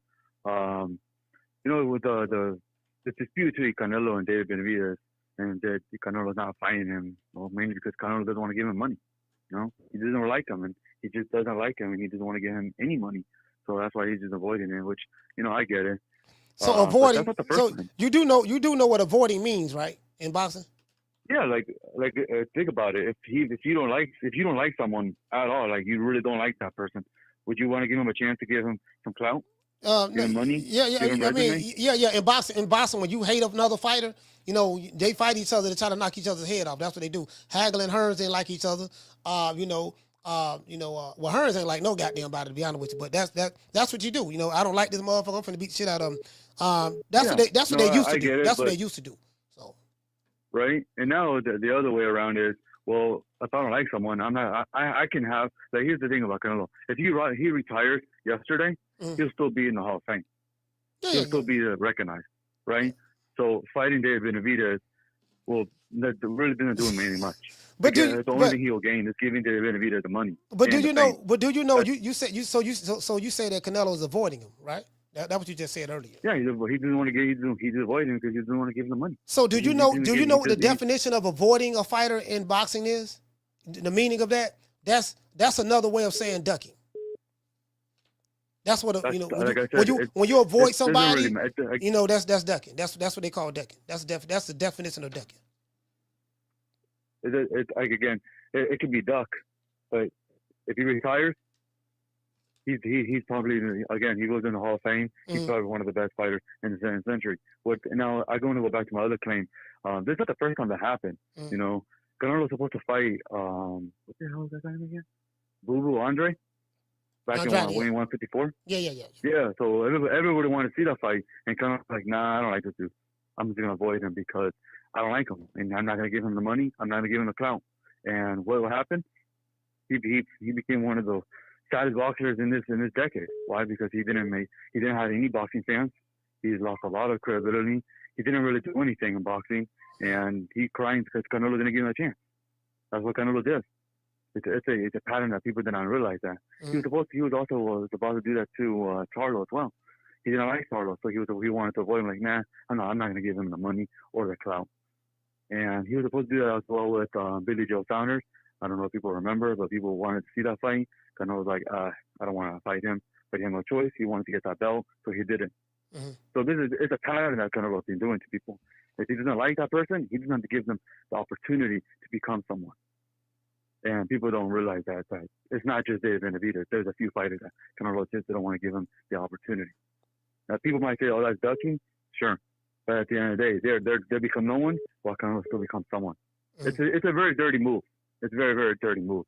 And if you guys know and think about it, people do that even without boxing, outside of boxing. I mean, I understand. I get what you're saying. All right, but salute, fam. Thank you for calling, Goja. Seattle stand up. See what it is. See, we can't. So what he's saying is it's avoiding him. It's not ducking. He said, I'm just refusing to fight him because I don't want to give him the payday. So that's what Goja is saying. You know, I ain't ducking him. It's just I'm avoiding him. You know, because I don't want to give him a payday. But see, this is the thing. The word duck is subjective. Because when it's a fighter that you don't like and he do something like that, people will say, "Oh man, he ducking." When it's a fighter that you do like and he do the exact same thing that you accuse the other guy of being a duck for, you say, "But nah, what it is, he just want to give him a payday." So it's subjective. It's subjective to the individual. Carla, what's your name? You call it from? Hey, Coach, it's Rod T-Time. Hey, I forgot to mention a couple of points. Can I make them? Yeah, go ahead. Okay, I want to rebuttal with Ron Boy Fresh. I like Ron Boy Fresh, but I think he's wrong. Canelo is a star. I'll give him that. He's the kind of guy with so much leverage. He can walk into the BBC. He can walk into the WBC. He can walk even to the Turkey's office and say, "I'm not going to let you force me to fight somebody I don't want to fight." So that's the kind of leverage he has. And if you see, even when he was over in the PBC fighters are allowed to duck each other. I mean, Thurman didn't want to fight Spence. You see a lot of their guys, like he allows them to duck. Yeah. They have to really go out of their way, like Spence did, or like Spence did to fight Crawford, or like when what's his name, Scooter fought Inoue. They go against his advice sometimes, but they really have to put their nuts on the table and say, "No, Al, this is what I want to do." Right. But I will let you duck. You know what I mean? So, and another thing, I don't know how this story didn't get like more publicity. David even said they sent us a lowball offer that they didn't think we were going to take for $5 million. Yeah. And we said, yes, we'll take it. And nobody from the Canelo side came out and said, "No, that's bullshit, that's bogus." I don't like Samson, but let me say, what he says in interviews, that's not how negotiations behind closed doors work. What people say in the interviews gets lost in translation or on the cuff. Right. That they got to go back and forth, put offers on the table, rebut those offers, send a counter offer. So people go off of that stuff. It's bogus. So that's another thing. He did accept an offer, and Canelo said, "Oh shit, we didn't think he was going to take it. Never mind, move on."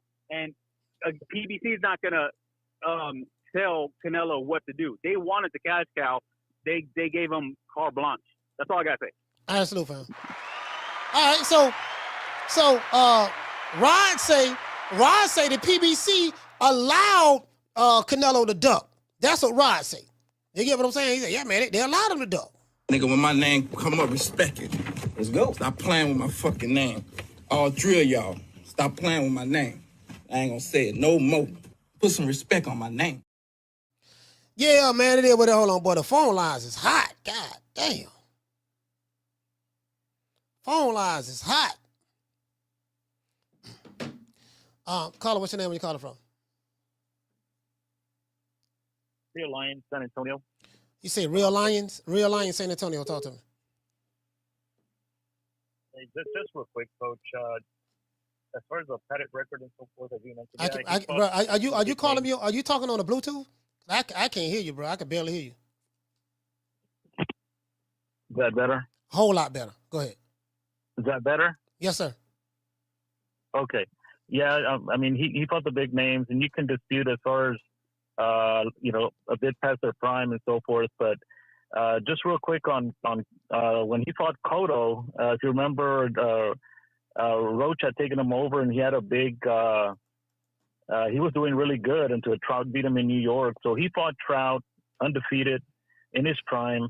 As you mentioned, Jacobs, Plant, undefeated, who also was in his prime. And then Billy Joe Saunders, who was also in his prime. Who else? Who else? I mean, he had some notable, champions that have gone on and have done pretty good. After Canelo had beaten him. So I mean, he has notable, fighters young in their prime. The other thing is, you can only fight who's in your era at the time, like Larry Holmes. I mean, he didn't have big time dance partners.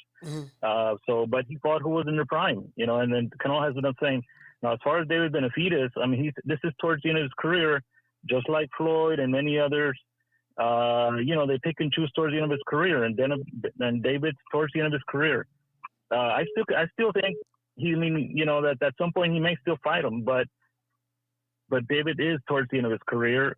As Canelo's not. He's older now, and even though if he's not as old, I mean, he has a lot of fight under his belt, and it is towards the end of his career. So he's picking and choosing. But as far as in his prime, I mean, he fought the guys that were up there. They said he wouldn't fight. Some of the guys that he did. Lara is the other one. He was in his prime. He beat Lara as well. So.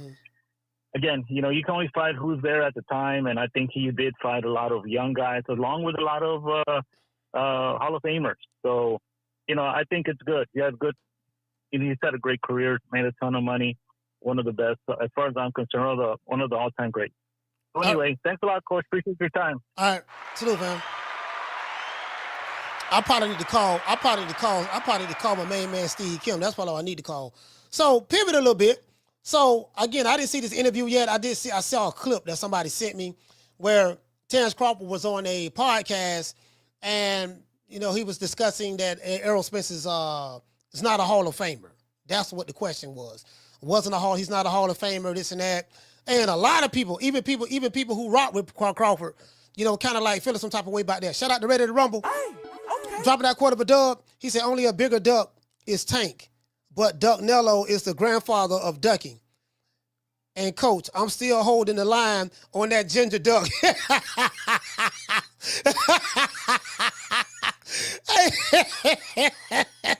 Man. Hey, Alan, he said, hey, Carla, hold on. He said, I'm still holding the line. Hey, you got to hold that line, dog. Down from the bar, there's a platform stage. People pimping, sharp as razor blades. No. This is a good debate. I like this. I say, boy, but say, goddamn Canelo with Bud setting it off right now, boy. I like it. I love it. I swear to God, I love it because, it just, people need something to talk about. We need something to, to get excited about. Whether you're excited because you're happy or whether you're excited because you're mad. But we need that excitement. Carla, what's your name? Where you calling from?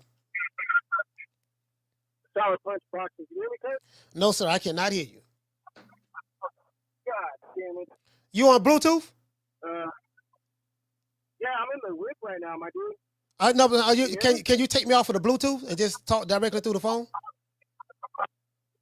Yo. Yeah, that sounds a whole lot better. Go ahead. All right, Coach. Hold on. No, who's calling? Where you calling from? Sour Punch Boxing. All right, Sour Punch Boxing. Talk to me. Where you calling from? I'm calling from the Q, Albuquerque. Albuquerque. Okay, go ahead.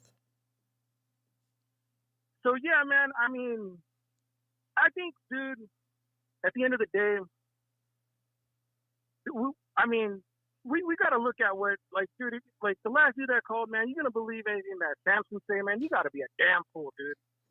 Because that dude can't keep his shit straight whatsoever. And as far as, like nobody acknowledging that offer being made to Team Canelo, I think that was been debunked already, dude. I don't think they ever made an offer. And two, like, if they made that offer for $5 million, I mean, why didn't they just take it? And two, man, like, I mean, me personally, I think we got to look at, like, how David's been moving, too. You feel me? Like, had he get unified with fucking Plant, dude, some time ago, then Canelo would have had that scene, dude. Like, there's too much, like, there that there's, like, so many fucking questions, bro. Like, because, I mean, I want to fuck with David, dude. Like, I mean, like, he's what we need in boxing. But, like, I'm like, man, fuck, bro. Like, I wanted to see what the fuck would have happened had he had honored that stupid mandatory date when he had that when they gave him a decision to either stay at 175 or 168, to me, that was like the closest, dude, the fight has ever been to being made from what we got as far as data, because everything else is hearsay, this and that. So, like, to me, that's like why I'm like, man, well, fuck, David, what the fuck, man? Like, how come you just did it? Just wait the fucking 2 weeks, and we would have just seen if the fight could have been managed. Because, dude, without that happening, we're never gonna really fucking truly know. You feel me? You there? I'm here. And now it's like, you watch how boys moving at 175. He's trying to fucking A-side Bivol. You feel? And it's like, well, fuck, man. Like, do you want, like, undisputed? Like, do you want the fights? Like, I don't know, man. Like, it's all kind of fuckery, dude. But really, though, Canelo should just fucking fight this fucking dude. Like, as far as what it'll do with numbers, this and that, the Berlanga is like, let's just fucking face it, bro. Like, it's as simple as this. Berlanga got the damn fight because Morrell chased fucking Benavidez up to 75. Mm-hmm. He's vacated, so fucking got elevated. Munguia, I don't know what the fuck, but I guess he was a champion moving up, so he got a shot. But what we do know is that Munguia outsold Benavidez in Phoenix, so it's like, how much money is this fucking fight gonna really make? Like, is it really gonna fucking sell that fucking much? Like, you know what I mean? But, I mean, who knows? Only time will tell, man. I want to see the fight. Is it going to happen? At this point, Coach, it's a fucking fantasy fight, dude. Canelo ain't going to fight this fucking dude. He's at 175. Like, I don't know, man. I think, it's a lost fucking cause at this point. So in order for Benavidez to get a fight with Canelo now, if he could, he would have to go back down to 168 to fight him.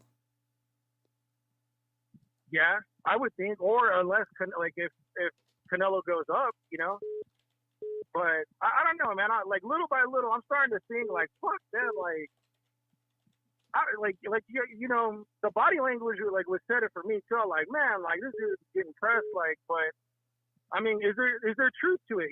Like, does Benavidez really bring anything to him besides the few people that want to see this fight? And, like, on paper, like, how many people are going to show out and actually fucking purchase this fight, But I don't know. To me, I'm going to buy the shit. If the shit ever happens, man, I'm going to get it, dude, for sure. But, I mean, right now, I just feel like it's a fucking fantasy fight, man. Everybody just fucking move on. All right, like, shout out to Sour Patch Boxing, Albuquerque, stand up.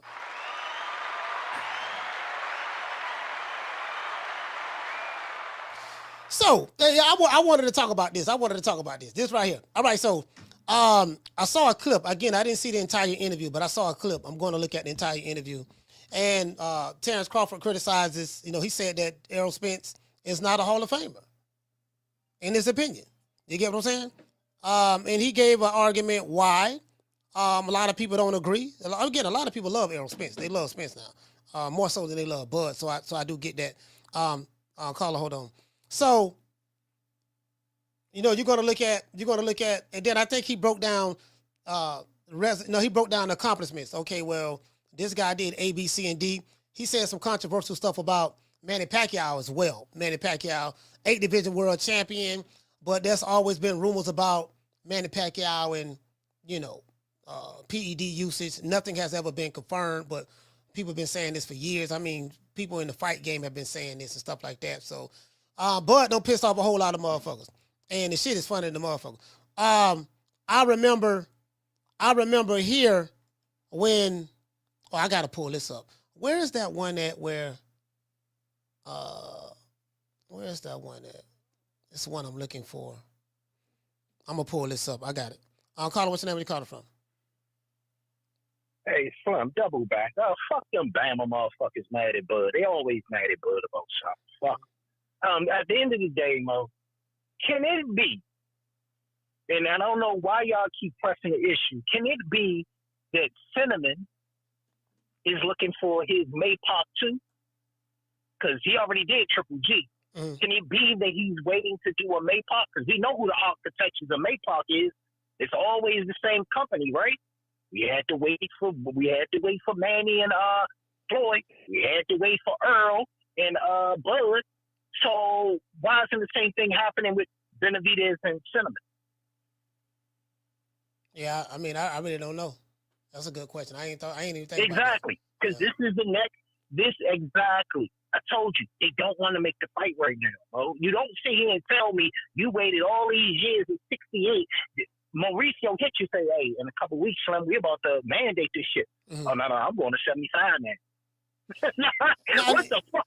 No, I see what you're saying. I see what you're saying. The PBC have a history of marinating fights. Exactly. Yeah. And that's what y'all don't realize. Y'all believe in this shit. I told y'all it's shit underneath that Cinnamon just can't talk about. Y'all don't see what the fuck is going on, Mo. This is nothing. He already did Triple G. That's somewhat his Maypop John, like his Maypop. But he got another one in the bay to host it. So he about to give you 2 Maypops when he fight Benavidez. They're going to fight because we know how PBC has a history with their fighters to try to do this shit. When they're going to fight, they're going to milk it as long as they can while we still talking about this shit. Everybody in the consensus is that everybody's ducking is somebody's ducking, right? But we still talking about it. If we all so confident that a motherfucker is ducking, why are we talking about it? What the fuck? So it's part of the game, Mo. That's all I got to say. Just relax. They're going to make the fight. For one, it's too much money in the fight not to make it. It's too much money not to make the fight.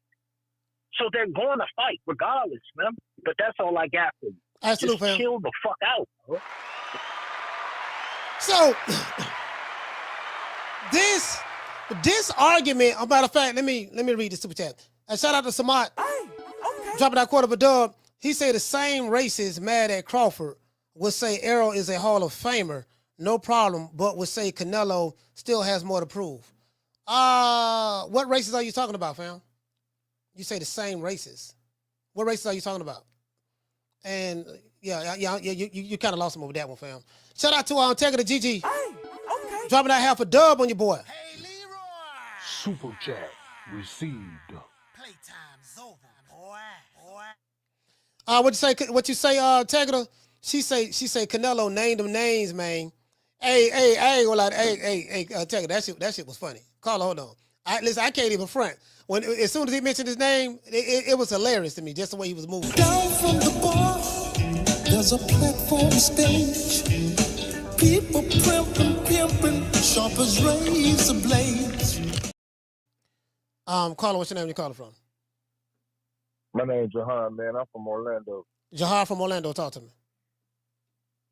Man, Terrence, man, I'm gonna be real with you, man. I respect his fighting skills and all that. The man can fight his ass off, man, but the nigga a vulture, man. You really think about it, man. He made Spence do all that work, all that lifting, fighting all the hard opponents, all that shit, just for him to come and snatch the undisputed from him.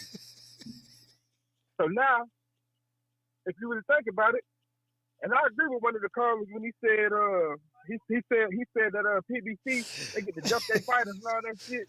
Yeah. I agree with all that. You know what I'm saying? And maybe if Spence would have took that shit, if he would have took that advice and ducked just like the rest of the niggas do, he probably would have been fighting Canelo right now.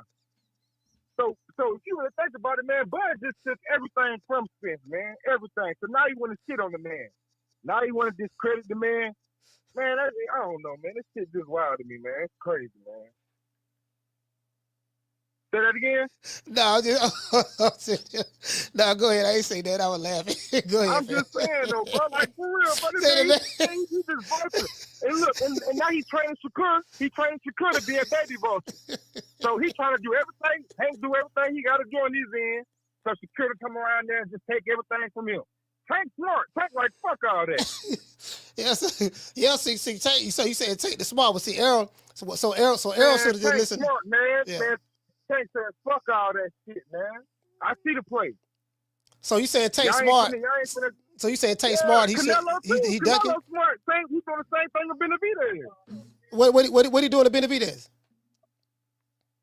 Say that again. What is Canelo doing to Benavidez?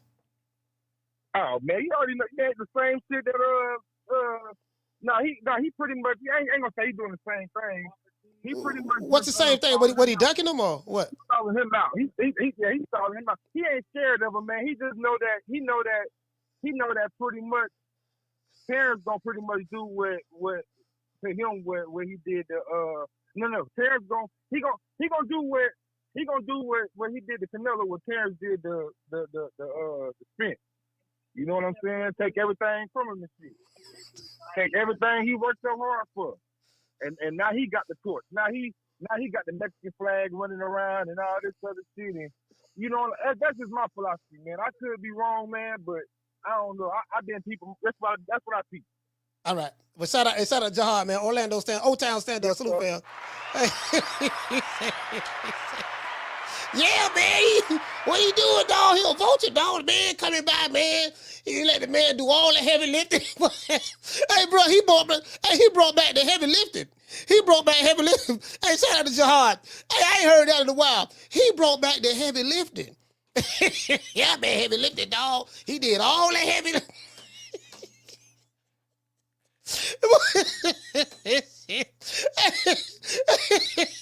They brought back memories, boy. Boy, they brought back memories with that one. Hey, so hold on, check this out. This Crawford and Errol Spence Hall of Fame and resume been going back and forth for some years. How do I know? Here go the receipts. Bam. 4 years ago. This is Boston Shigo. You know, Shigo was a diehard Terrence Crawford fan. Then he switched. He said, "Wow, Errol Spence trainer, Terrence Crawford weakest resume pound for pound." All right, let's continue. Errol Spence resume versus Terrence Bud Crawford resume. That was 5 years ago. This how long this been going on. Boston Shigo exposed. Bud Crawford caught. Said Sean Porter's resume is better. Let's see. 5 years ago. Bushido, Terrence Crawford slams Errol Spence's resume. That was 5 hours ago. This what he spoke about, right? So I'm like, okay, cool. People are mad about what Bud had to say about Errol Spence not being a Hall of Famer and his resume. So I say, okay, let me see, do they have a valid point? But when I look here, Derrick James 4 years ago was saying that Terrence Crawford ain't fought nobody. He got a weak resume. And he was saying he shouldn't be a Hall of Famer. He said that in here as well. Errol Spence. Now, this is on Cardinal Red Sports. Errol Spence. After I pick apart Terrence Crawford, I will be the pound for pound greatest of all time. Okay. So he said that he would be the greatest pound for pound greatest of all time. That was 1 year ago, beating the guy who ain't fought nobody in Terrence Crawford. Okay. This guy right here, Bruce Vane, Errol Spence resume versus Terrence Crawford resume. Danny Garcia comments. I remember this. Danny Garcia was saying that Crawford ain't fought nobody. Errol Spence got the better resume. That was 2 years ago. I'm trying to show y'all. They've been talking about this shit forever. Terrence Crawford exposed with Big this. Boston Shigo. Errol Spence resume this. And you get what I'm saying? I just read you earlier what Shigo said earlier about the Terrence Crawford resume. This shit been going back for years. We talking about 5 years now. Errol Spence versus Terrence Crawford ratings from 1 to 10. And I remember Errol Spence said when he rated, I think he rated Bud. What he said about Bud? He said Bud resume was, he had to, like, he was a 1 or something on a scale of 1 to 10. 1 to 10. Hold on. Let me see. Let me see, can I find this? I got it right here. Hold on. I'll call it, hold on. This it right here.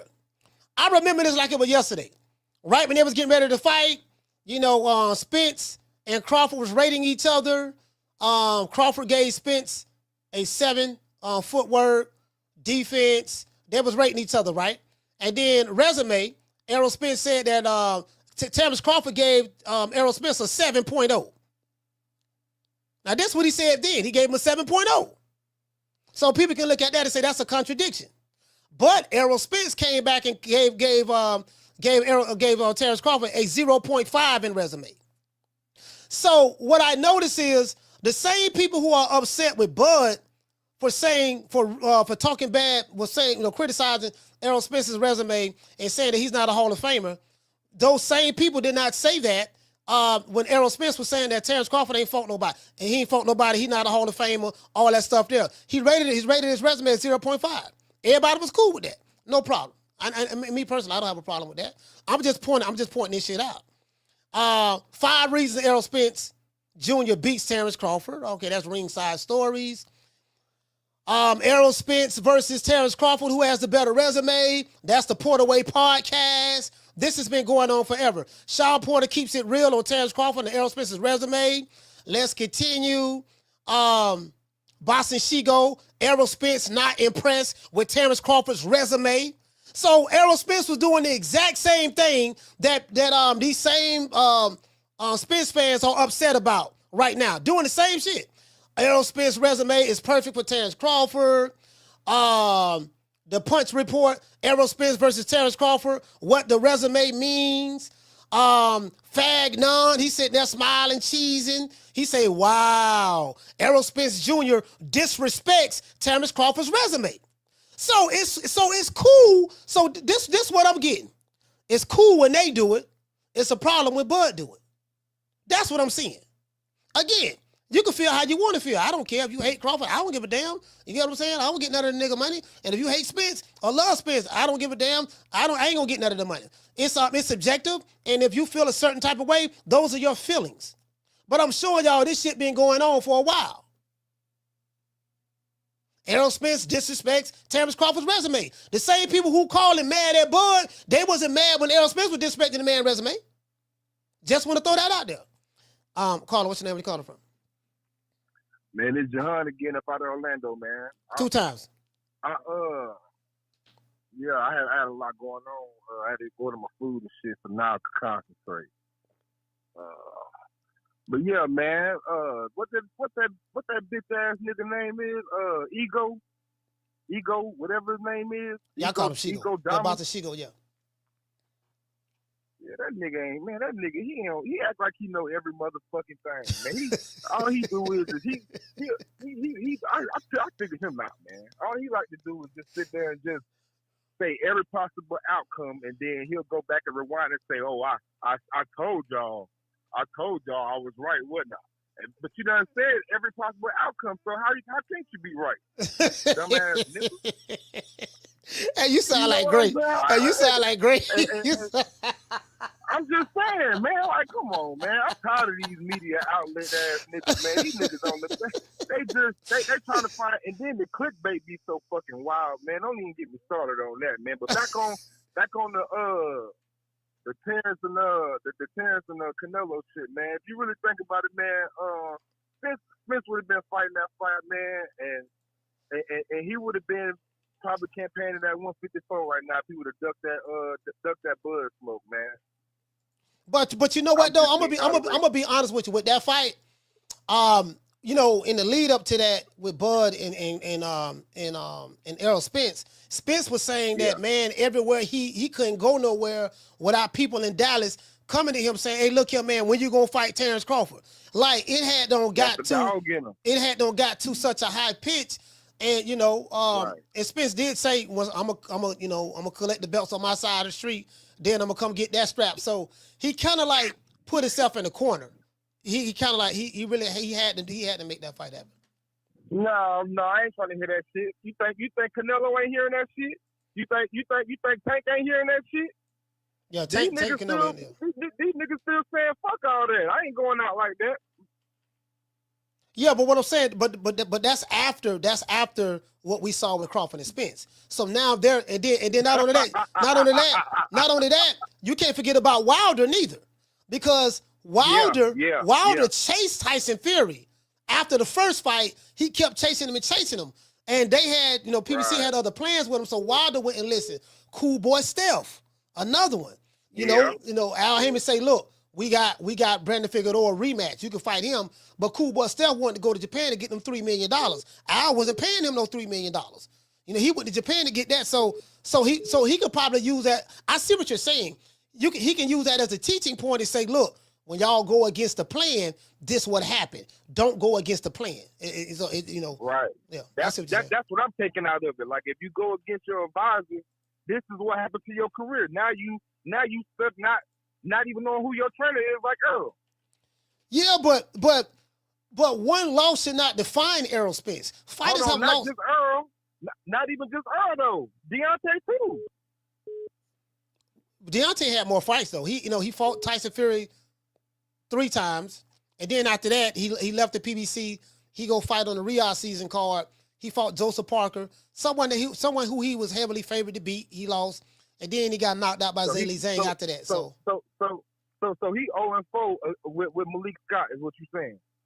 Yeah, no. He won one with Malik Scott. He beat Robert Helenius, his sparring partner. Oh yeah. Helenius. That was his little comeback fight. So yeah, okay, I remember that fight. Okay, but that's all I had, man. I ain't gonna talk your ear off, man. I just wanted to throw that little one out there. You know what I'm saying? That's it. I ain't all right, much, man. Hey, shout out Jahad, man. Old Town Stat. Hey man, what part of the O you from? Man, I'm really like right here by like Maitland area, man. Maitland, okay. All right, for sure, man. Yeah, all right. like North Orlando, like the most. I know Maitland at. Yeah, I know Maitland. It's right by Eatonville. Sir. Right by Eatonville. Yes, sir. Right by Eatonville and Winter Gardens. No, Winter Park. Yeah, Winter Park. No, Winter Park. You got Winter Park. You got Eatonville, and then you got a Parker right there. Parker right there. Yeah. All right. Hey, salute, fam. Yeah, so like this has been going on forever. Boxing She, he said, here go Boxing She go again. Breaking. Errol Spence laughs at Terrence Crawford's resume. What'd he say? Ranks him an incredible 0.5 score. So I'm like, why everybody so mad at Bud for doing the same thing that's been done to him for years from Errol Spence and Errol Spence channels. He doing the same shit. They've been doing this for 5 years. I went back. I showed y'all a video from 5 years ago. I mean, it is what it is. Carlo, what's your name? Where you calling from? Sorry, Coach. I got to rebuttal what somebody was clapping back at me on my call. Can I clap back? Yeah, go ahead. Yeah, this is Rod. I want to address the beta mail from Albuquerque. Look, the dude didn't fucking listen to my fucking call. I said, he said, I believe everything that Samson said. I said, no. I go, you can't take what somebody says in front of a camera as if that's what's being said behind closed doors in negotiations. I don't like Samson, but that's not how it works. And he said, oh, David should have taken that $5 million offer. Did he not listen? David said he did accept the offer, and they never called him back because they didn't think they were going to bite. And he goes back to that belt situation. Oh, he should have just activated his status to fight Canelo. You know the belts aren't going to, especially the WBC, they're not going to enforce anything on Canelo. What happened when they tried to do that with Triple G, when Triple G was red hot, he dumped that belt in the trash because he's like, he wanted to wait Triple G out 3 years at 155, and he did. He showed this pattern before. So these guys, oh man, I mean, he's Mexican, I can tell. I'm Mexican. I don't give a fuck, man. I don't stay on no Mexican code, bro. I don't give a fuck about any fighter's feelings, dog. These guys are so invested in these guys, like they don't even know them. It's sad, bro. But that's all I gotta say, man. That caller needs to open his fucking ears up. All right, salute, fam. Shout out to Rod. Hey, hey, so again. Let's go back to this resume shit. This shit, I went all the way back 5 years.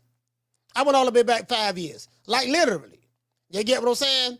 6 hours ago, fagged on. Crazy. Terrence Crawford insults Errol Spence's legacy.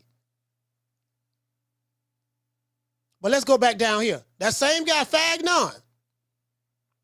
So he's offended that Terrence Crawford had the unmitigated gall to, in his opinion, disrespect Errol Spence's resume. Okay. Let's go to this other video that I showed with Fagnon. Smiling, laughing, saying that, oh yeah, you know, Terrence Crawford, Errol Spence makes mockery of Terrence Crawford's resume. Like literally, you can't have it both ways. This same nigga who laughed and made mockery, when Like, listen, there's not a bigger hater of Terrence Crawford on the internet than Fagnon. This nigga got more Terrence Crawford videos than all of the Terrence Crawford YouTube channels combined. Like, at this point, I think this nigga got an obsession. Literally. Where's that other video at from Fagnon? Because I want to show it to y'all. Oh, here it go right here. So right here, wow. Errol Spence Jr. disrespects Terrence Crawford's resume. That was 1 year ago. He was cool with that. This same guy, Fagnon. What Fagnon at? Did I pass it? I think I passed it. Fagnon right here, crazy. Terrence Crawford insults Errol Spence's legacy. So it's crazy when Terrence Crawford do it. But it's fun and games right here a year ago.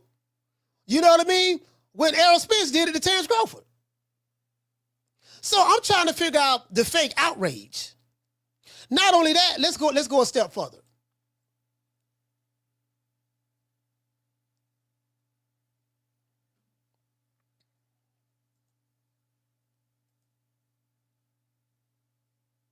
New to him. Therefore, he's coming in. Y'all remember this? Already been there at the pinnacle. This is new to you. Your response to that? I mean, that's cool, but I'm not the guy he fought to become undisputed. I'm not that guy. You know, I feel like that guy was not that good. You know, Regis stopped him in the first round too. Regis stopped him in the first round too, man. Like, who that guy beat to be a two-time world champion? He beat two champions. Who? He beat Troy Noski and he beat Ricky Burns, which was a three-time world champion. Troy who? Come on now, man. Come on, bro. And I think he went to Russia and come beat on. him. And I think he went to Scotland and beat him. Then Come on, man. He tried. I can't believe in 2025 we still doing this. We can have this same conversation like the Aerosexuals were dead. You get what I'm saying? Now I'm pointing out the fake outrage. The same content creator, Fagnon, I'm pointing out the fake outrage. So it's cool when Spence do it. It's a problem when Bud do it. Like Finesse 2 times say. It's cool when they do it. It's a problem when I do it. Fuck them. You ain't gotta like it. But that's been going on forever. But let's continue. Let's go. Try to be great and come to Omaha and beat me. I don't think you fought nobody that was a two-time When world he ever champion. been tested, he got stopped. I don't think you ever fought. And you know the crazy part about it? Matter of fact, hold on. Let's go back here. A champion that was two-way divisions, right? It doesn't matter. Oh, okay. All the titles I took from the champion. So what you saying? Okay. Every title I took, Sean Porter, He was champion. He was a Took it one-time one-weight champion. It don't matter. I'm taking it. I'm Okay. taking it. Well, you got the Like opportunity. I said, to you take line this them up, I'm gonna knock them down every time. It don't matter what happens, personal life, whatever. Hey man, give me him. You sure you want him? Yeah, that's easy work. And then I remember this like it was, I don't know why we doing this again. Like y'all niggas were traumatized. Before that fight, y'all were talking about, man, he gonna break his ribs, he gonna take his other eye like he did Ugas. Like, bro, the videos are still out there. We doing this again? This what we doing again. Like you niggas got Stockholm syndrome. So you ain't got a problem. You got a problem when Bud say something about Errol Spence's resume, but when Spence was saying it was all good. And I'm trying to figure out, both of these guys been doing this to each other for years. This ain't nothing new. It's fake outrage. I'm showing y'all the video. Hold on. Let's go over here. Now, this is what I told Bud right here. This is what I told Bud. I say, Bud, this is where it started at, right here. This video right here, this was 2018, if I'm not mistaken. September the 9th, 2018. Do y'all know who fought September the 9th, 2018? Danny Garcia and Sean Porter. This is what was said in 2018. Easy. Undisputed at 140 with his smoke and mirrors. Jeff Horn. I thought Manny Pacquiao beat him. I thought Manny Pacquiao beat him again. Hold on. Jeff You know Horn. who it is? Who had Jeff Horn beat? Who? He kind of good today. Who had Jeff Horn beat? Name somebody Jeff Horn beat. Who? Right. Yeah. Like I said, Bob Arum, he's a great promoter. Smoke and mirrors, like I said. All the time, smoke and mirrors. He hasn't beat anybody, bro. You can't name somebody. Anybody you name, I can argue with that statement every time. What do you think about the Benavidez fight? Damn, why is this so low? It's a good fight. I got a tape of me beating Benavidez and sparring. Punishing him. Yeah. Punishing him and sparring. Benavidez is a good fighter, though. Okay. Regardless of the street, wouldn't you love? Regardless of the street, wouldn't you love to fight Terrence Crawford? Wouldn't that be a spectacular fight? Just fantasy. Wouldn't it be great? Like, it's a big money fight because a lot of people, drinking the Kool-Aid. Look, there's a lot of streets in boxing right now. There's a lot of streets. But that being said, if the fight gets big enough somewhere down the road, and we're talking about a lot of commas in the numbers, then somewhere down the road they'll find a way to make the fight. But at the end of the day, That's what they said 6 years in 2018. That was 7 years ago. He was talking about the man resume then. Didn't nobody have no problem with that. I feel like me and Keith Thurman is the fight to make. Like a lot of people bring up Terrence Crawford, Keith Thurman been inactive. But when Keith Thurman come back and when he has a great fight and he shows that, what he's been showing in the fights with Danny Garcia and Sean Porter, everybody's gonna be talking about Earl Spence versus Keith Thurman. You know what I'm saying? A lot of these fans and stuff, a lot of these fans and these reporters, they live in the moment. You know what I'm saying? They talking about, Earl Spence, Terrence Crawford, this and that, but they were just talking about Earl Spence and Keith Thurman. So once he come back and he has a great fight, they're like, what about Earl Spence and Keith Thurman? So There are a lot of great fights that could be made easier right now because they're within the sphere that we're out. Let's go. Terrence Crawford on the wrong side of the street. A rough turn of luck, and he injured his hand again. But got to remember, Keith Thurman beat both of those guys that were in the ring tonight. Definitely. And like I said, Terrence Crawford on the wrong side of the street. It's me, it's Danny Garcia, we got Sean Porter, we got Keith Thurman, we got Ugas. We got a lot of fighters over here. Who he has? If he was an A-level fighter, Bob Ray would have been gave him the fight with Manny Pacquiao, but he gave. You know what he said? If he was an A-level fighter, Bob Arum would have been gave him the fight. He was shitting on this man then. So y'all ain't, what was the outrage when he was doing that to Spence, when he was doing that to Bud? He's been doing it for years. Even in the lead up to when they fought each other. These same dudes who got who are so-called upset now, y'all wasn't upset then. Why is that? Oh, I know. You got confirmation bias. Jeff Horn. Why is that?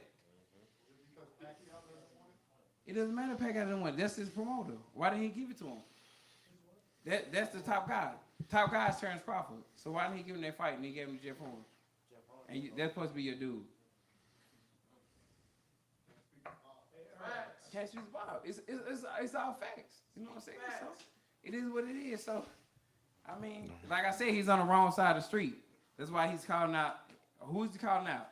Who's he calling out? All Heyman guys, right? All right. How you gonna get that fight when he just signed with ESPN? I'm not going to ESPN at all. I'm not going to ESPN at all. Because the big money fights and the fights that is really going to get made and the fights I'm really going to make is with Showtime and Fox Sports. And Fox. That's the fights I'm going to make.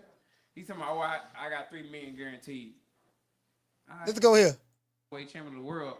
Regis Prograis stopped him. He's just signed with ESPN. A lot of people want to talk about when I say, we on different side of the streets and things like that. It's true. Like, me and Terrence Crawford on different side of the streets. He just signed with ESPN. I don't fight for ESPN. I fight for Showtime or Fox. You know what I'm saying? So he's on this side of the street. Al Heyman, you know what I'm saying? And then, like Bomac said, I guarantee EJ living paycheck to paycheck. I'm definitely not living paycheck to paycheck. I guarantee you, if we check our tax reports at the end of the year, I guarantee I make more than him. He got 3 coaches. We don't know who the head coach is. So, I mean, at the end of the day, I'm a way better fighter than Terrence Crawford. Who has he fought? The only name fight you fight is Yorkers Gamboa, the guy that he fought. I fought Lamar Peterson, Chris I. So, hey, listen, we could do this all day. We could do this all day. This too easy. This too easy. Like literally, this is too easy. I said, oh yeah. These motherfuckers, I said, boy, these aerosexuals, they back. They back. I said, they back. They back. They back with that fake outrage. Shout out to Bold and Understanding. Hey, okay. Dropping that quarter of a dub. He said the fans discredited Bud's win over their hero. Then he got mad when they heard Bud say Spence isn't a Hall of Famer. They act like Bud said Spence is trash. Again, they can feel how they want to feel. I don't care. It is what it is. Again, that they can feel it in any way they want to feel. There's nothing wrong with that. My thing is this here. Bud beat Errol Spence worse than he beat anybody on his resume. Okay, let's say if I give you the argument Bud ain't fought nobody. Errol Spence was the nobody that he fought. He beat Errol Spence worse than he beat the other 40 guys on his resume. He's had 41 fights. Out of the 41 fights Terrence Crawford had, he's beating Errol Spence worse than he's beating anybody. What does that tell you? I'm just saying he beat him worse than he would. I ain't never seen Bud beat nobody the way he beat Spence. Never. Gamboa, Prescott, Kell Brook, Victor Postal, Ricky Burns, Ndongo, even though he's not stopped him. What's the other dude name? Not Victor Postal. What the little short cute Gamboa, just all these other dudes. Hammer. Well, I ain't gonna lie. He beat Hammer and Hank Lundy. He beat Hank Lundy. He did beat Hank Lundy. But I'm saying, bro, he beat Spence worse than he's beaten any of his opponents. I just, I mean, it is what it is. Shout out to Zepper. Hey, okay. Dropping that dub on your boy. He said, good show, coach. I appreciate you, fam. Shout out to Miss Connie. Hey, okay. Dropping that half a dub. She say, coach, July is coming soon. They're having flashbacks, PTSD. He said that, what you say, that ass whoop is still fresh in their minds. I'm just saying, like they got Stockholm syndrome. Like, why y'all want to go back down this rabbit hole? Like, why? Shout out to Allie Maddox. Hey, okay. Dropping that quarter of a dub. Hey, Leroy. Super chat received. Playtime's over, boy. Oh, he said Ross, the boxing outlet, might hate Bud more than the whole fag. Nah, remember, coach, Ross was the cat who looked constipated. Hey, I forgot all about that dude. I don't even. Hey,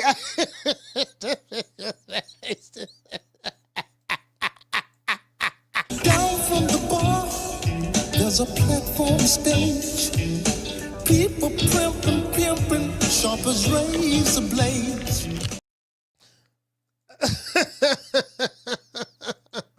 Oh my God, bro, y'all, you can't make this up. Hold on, let me address this. The Prince say, man, Spence was a car wreck away from death when he fought Crawford, coach. No. Okay, the Prince, you finna lose this. This is easy. Prior to the fight, what y'all was saying, the Prince? He the eye collector. Terrence Crawford too small. Terrence Crawford ain't fought nobody. Gillian Wallow, everybody. Listen, bro, like, dude, you're going to lose this argument because we have the videos of everything that was said. Fagnon, Shigo, all of the Alphabet Boy community, all of you fans in the chats and stuff like that. Everything that was said, everything that Spence said that he was going to do. All the money was going on Spence and this and that, yada, yada, yada. And then after he got his ass whooped, he had surgery, dog. He had Cadillac surgery. He got in the car accident. Well, you knew that. You knew that before he got in the ring. Y'all was saying something totally different. He back. Look what he did. Look what he did to Danny Garcia.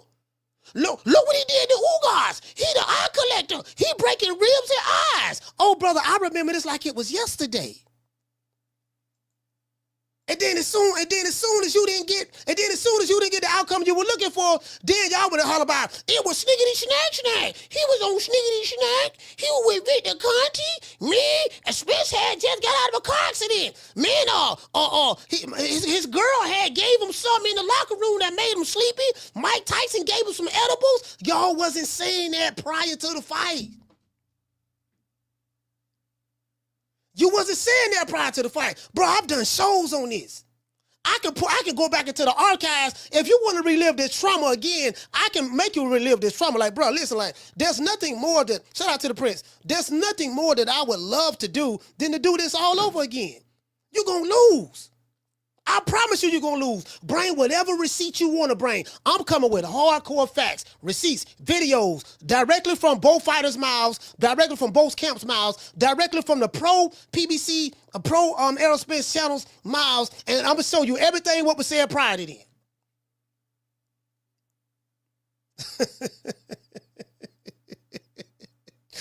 Oh, Carlos, what's the name you calling from? The Prince. West Texas, Coach, what's popping? Man, the Prince, talk to me. Say, man, so me personally, Coach, I said that Terrence Bud Crawford was going to win that fight. I always been a fan of both of them. Now, I ain't going to lie and say I wasn't more leaning to Earl's side before the car crash because of the Texas biasness, right? I'm from Texas. He's from Texas. Ain't nothing wrong with that. Ain't nothing wrong with that. But I've been liking Bud Crawford since I seen him. I forgot. I think I told you before, but he fought some fight and he put on that Nebraska jersey after he won that fight. I can't remember who it was, and I seen his mother was at the fight, and I was like, man, his mother just like mine. And then his wife, her figure is like my wife's figure. So I always fell in love with Bud from then. You know what I'm saying? So I was always, I didn't really want him to fight, but after that car crash, and Bud put the beats on Earl like that, I said it would have been a better fight if Earl wouldn't have never got that damage. That's what I always said, me personally. I mean, yeah, I mean, and again, whether you like Crawford or not, that's irrelevant. I don't, you can love him, you can hate him. That's not even the point. What I'm pointing out is before that fight, I'm telling you, bro, I can do this. I got all the receipts. When I say I got the receipts, I got the receipts. I can show you everything everybody was saying prior to that fight. I can show you what all the pro aerospace YouTube channels were saying. I can show you everything what was being said. I can show you what Sean Porter said. I can show you what all the celebrities were saying, this and that and yada, yada, yada, yada, yada. And then they said he was back. He beat Danny Garcia. He broke Ugas' ribs and broke his eyeball.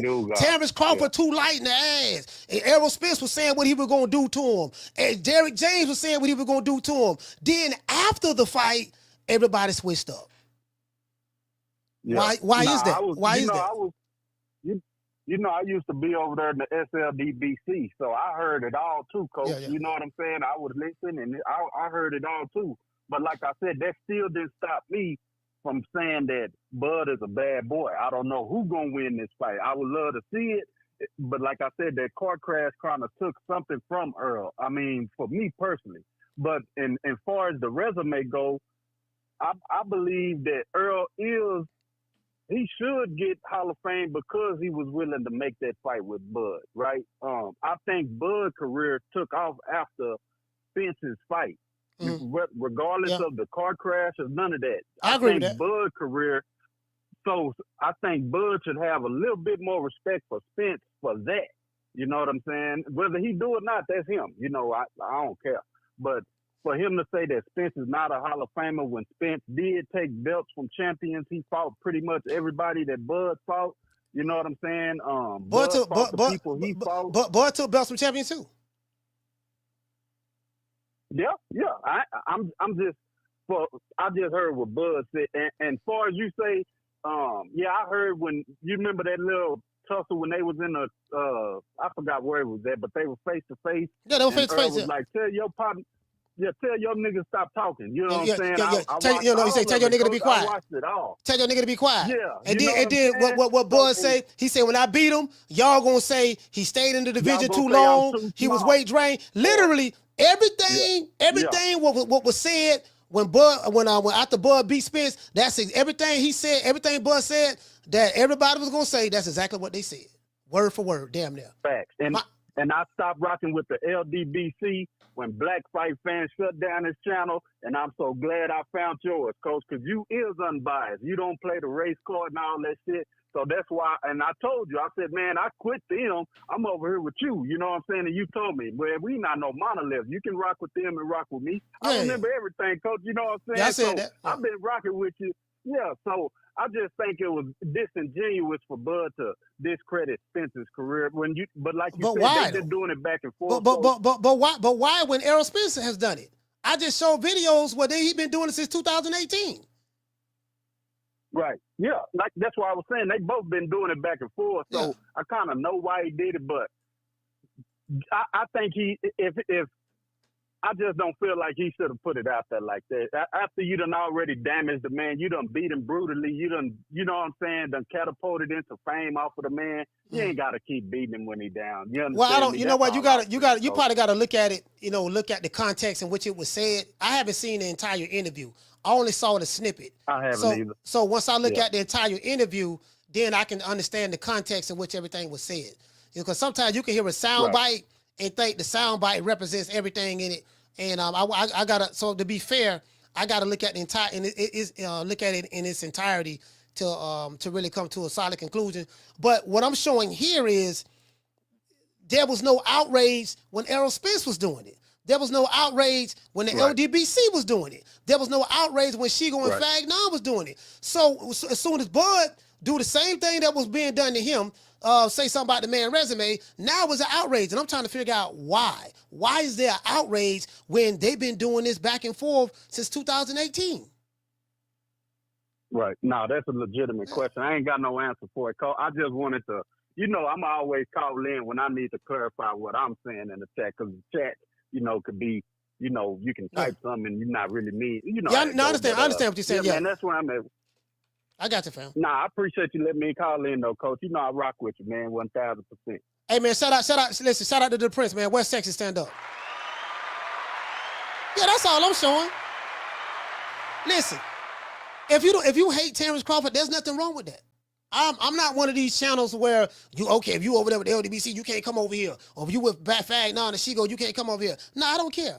If you hate Bud, you have a right to hate Bud if you feel that way. I ain't got no problem with none of that. All I'm pointing out is, look, okay, it's hypocrisy. It's hypocrisy. I just showed you the video in the lead up to the fight. He gave Terrence Crawford a 0.5. Say, that man got a trash resume. He ain't fought nobody. He ain't did this and did that. So, like, dude, to me, it's, and I get what the Prince is saying. Call, hold on. Yeah, man, well, he probably shouldn't have did it right now. Nah, I mean, fuck it. It is what it is. You have a right to be mad. There's nothing wrong with that. But just keep that same energy, though. Keep that same energy. You can't be mad. See, you can't be one-sided with it. You can't be mad when the guy that you don't like say something about the guy that you do like. But when the guy that you do like say something about the guy that you don't like, you happy. It's the highest level of hypocrisy. That's all. Caller, what's your name? Where you calling from? Sir Senior, Coach. What's up? Sir Senior, talk to me. All right, Coach. So I watched the whole thing. I watched all the clips people made. I heard all the foolishness they was talking. I find it very suspicious that they didn't look at the fact that right before he said that he's a fan of EJ. He's been a fan of EJ for years, for a long time. He watched him come up. He respects EJ as a fighter, and that he actually got EJ autographed. He said when he was talking with EJ and they met up in person, he got the man autographed. All of this was said before he said anything about EJ not being in the Hall of Fame. People also forget that he killed the fight that he wanted the most. He killed the person he was trying to fight with, Manny Pacquiao. He said Manny Pacquiao, he can't give him best of nothing because he ain't do it alone because he was on them PEDs. Yeah. So if he can't talk about Manny Pacquiao, did he say PEDs, the word PEDs? No, he didn't say the word PEDs, but he left it there like he didn't do it alone because, he was on that stuff. So, So, I mean, common sense, then they was like, oh, well, it's because he was old. No. Bud even broke down the fact that power, once you know how to punch right, you know how to put your weight into your punches, power is the last thing to leave you. Look at George Foreman. Yeah. And then he laughed. So he told you that even George Foreman, 70, 80 years old, God rest his soul, still had power up to the day he died. Yeah, he was an old man. Yeah, yeah. So that was his point, was saying that Manny Pacquiao, after he got off the juice, he won't knock nobody out no more. He could win, he could fight, but he won't knock nobody out no more. And he should have still had that power if it was all natural. Yeah, I'm gonna go look at the entire thing, but yeah, he like when I talk to him personally, like he's always had nice things to say about Spence. I'm just saying to me, and I have shared what he said with Spence about Spence on this live. I told you guys yesterday. I say, look, when I was at the fish fry at his house, at his mom's house at that time before we went to his house, Sean Porter and them was there. I had a plate of fish because I ate some fish.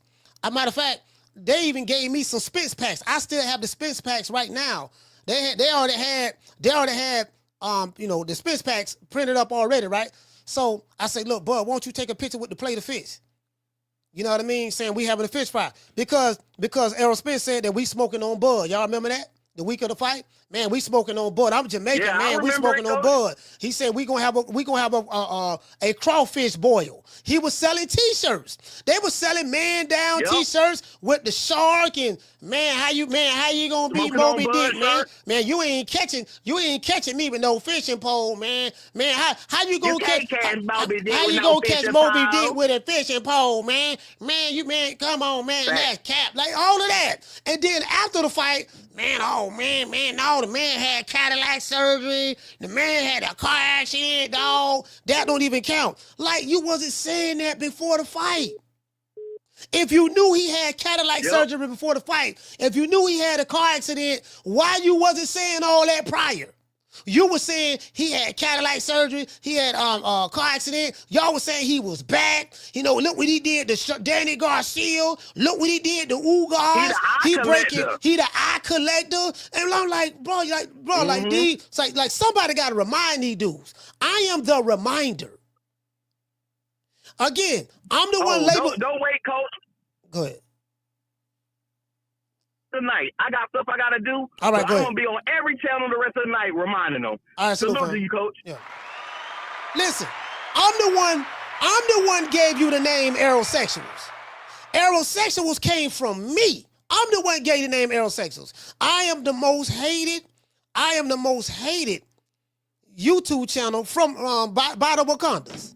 Carla, hold on. By the Wakandas. I'm the one labeled you Wakanda niggas. I'm the one labeled you Aerosexuals. Not Errol Spence fans. Errol Spence fans are not aerosexuals. Aerosexuals are the extremists. That came from me. So I need to refresh y'all of that memory. If you want to bring the hate over here, please do. I need the hate. I swear to God, I do. I don't ran them all off. I don't ran all my haters off. I don't destroy them. Took me about 3 years and some change, but I did a good job at it. So if this Errol Spence, Terrence Crawford debate or whatever is going on is going to bring the hate back, please do. I used to have classic shows with the Aerosexuals. Classic shows. I was receiving death threats behind Errol Spence.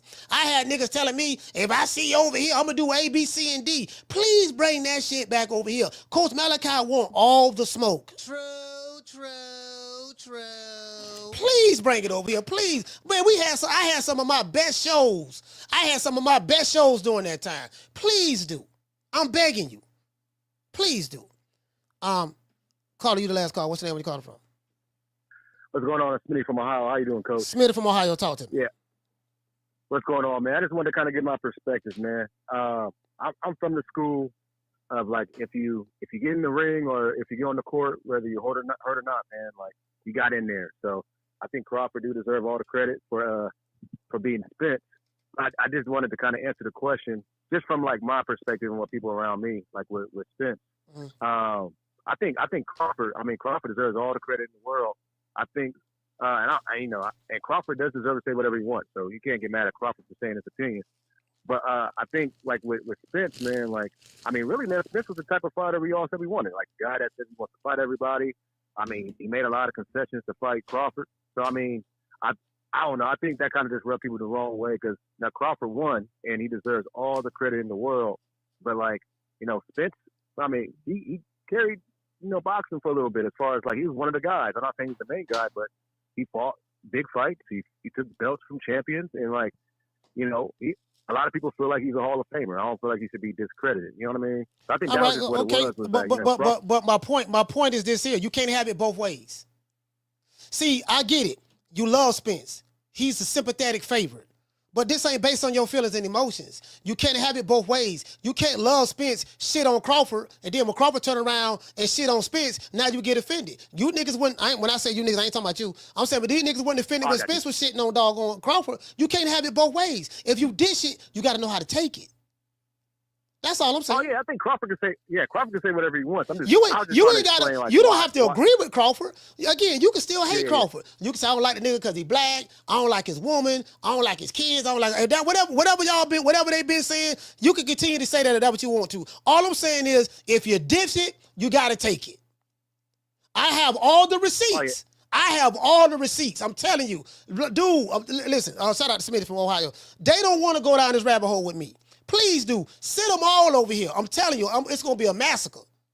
It's going to be a massacre. Because I'm going to show, we're going to go to Fag 9 channel. We're going to go to channel the Farty channel. We're going to go to Shigo. We're going to go to all of the LDBC channels. We're going to go to all of them. We're going to go to all the aerosexual YouTube channels. And we're going to see those videos all the way leading up to the fight. And I'm telling you, it's going to bury you. It's going to bury you. You're going to be like, nah, damn, these niggas I'm going to have these niggas folding their channels again. I had niggas folding their channels. These niggas weren't even paying their bets. They just coming out right now. R.I.P. to Mo 3. Mo 3 made a song saying they're scared to come outside. These niggas were scared to come outside after July 29th, 2023. Not for sure. But not Crawford won, man. So he can say whatever he wants. Yeah, he can say whatever he wants. For sure. He won. He can't say nothing to him. He won. He clearly. Yeah, that's all I'm saying. All I'm saying is just keep that same energy. You know, it's cool when Errol do it, but it's a problem when Bud do it. Again, I'm not trying to get nobody to like Bud. If you hate him, hate him. I don't care. I don't give a damn. Both of them niggas rich. Errol Spence and Crawford is rich. I don't get none of their money. So I don't have an emotional dog in the race, but I'm going to call a spade a spade. Got to call a spade a spade. That's all. Again, it's something I learned a long time ago. If somebody don't like you, there's nothing that you can do to make you like him. So the people who don't like Crawford today, they're not going to never like him. There's nothing wrong with that. They have a right to do that. And they're going to get offended about anything he says and does. It's very similar to Devin Haney. Devin Haney can walk down the street, they hate him, they don't like him. You know, they don't like Terrence Crawford, black skin. And it ain't white people, it ain't Mexican, it's other blacks. So that's just reality of the situation. No problem, I get it, I understand that. But guess what I'm going to do? I'm going to stand on business, and I'm going to desecrate these niggas. I ain't got no chill, none. But shout out to Smitty, man. Ohio, stand up. Yeah, I ain't got no chill. Yeah, listen. I break aerosexuals' backs. That's what I do. I make niggas leave, unsubscribe, get mad, and then I make them form a hate group militia. Shit, listen, bro, I had so much fun around that time, bro. But this time right here, bro, I made some of my best content. I made some of my best content around this time. I know you once said, hey, look, if we fight, it's going to be either 70-30, 80-20. What was that? Man, I was when is I that said posturing or what was that? When did I say that? You know, that was... Yeah, I said it on my girl Instagram, but I was playing. Hey, man, nobody taking no 80-20, 70-30. Yeah, I was playing. I was like, because I was like, it's gonna be 60-40, and I was like, yeah, he keep playing crazy. It's gonna be 70-30 or 80-20. But yeah, I was playing. Like I was serious about that, man. Like people can't take jokes. Yeah, bro, I remember that one yesterday. Remember that? Sign the contract. 60-40, 70-30, 80-20. Take whatever we give you. Remember that? What the brother name in the wheelchair? Moni Brown. Remember that? Y'all remember them? Y'all remember all these dudes? I remember all of them. I remember all of y'all. Coach Malachi still here. Coach is still here. Any aerosexual want to come back out of retirement, want to smoke, I am here. Coach ain't, listen, boy, I don't body y'all before, I'm going to body y'all again. True. Boy, this is too easy. This is like taking candy from a baby. It is what it is. I just want to remind y'all, and as I said before, they have been taking shots at each other's resumes for years. I showed y'all where it started at. It started with Errol Spence back in September the 9th, 2018 at the Danny Garcia, Sean Porter press conference. Spence was the one that set the whole thing off. As I told you guys before, look at Terrence Crawford before he went to 147. And I told Bud this. I said, before you went to 147, them same content creators was in love with you. LDBC love Bud. Shigo love Bud. I showed you a video where Shigo went to Omaha, Nebraska. Did a video of Buzz working out in the ring. Y'all remember that? I showed that video over here. He ended up becoming Buzz's biggest hater. Very similar to She-Block. I remember when She-Block used to call me, tell me how much high in love she was and all that stuff there, and thank me for supporting her on her endeavors to become a content creator. And I say, look, man, anytime you shoot a video, just drop it over here, and I show it, and I show some of his videos over here and all that stuff there. And then now, now she ain't in love no more. They come and go. You get what I'm saying? 1 minute they love you, the next minute they hate you. They come and go. It is what it is.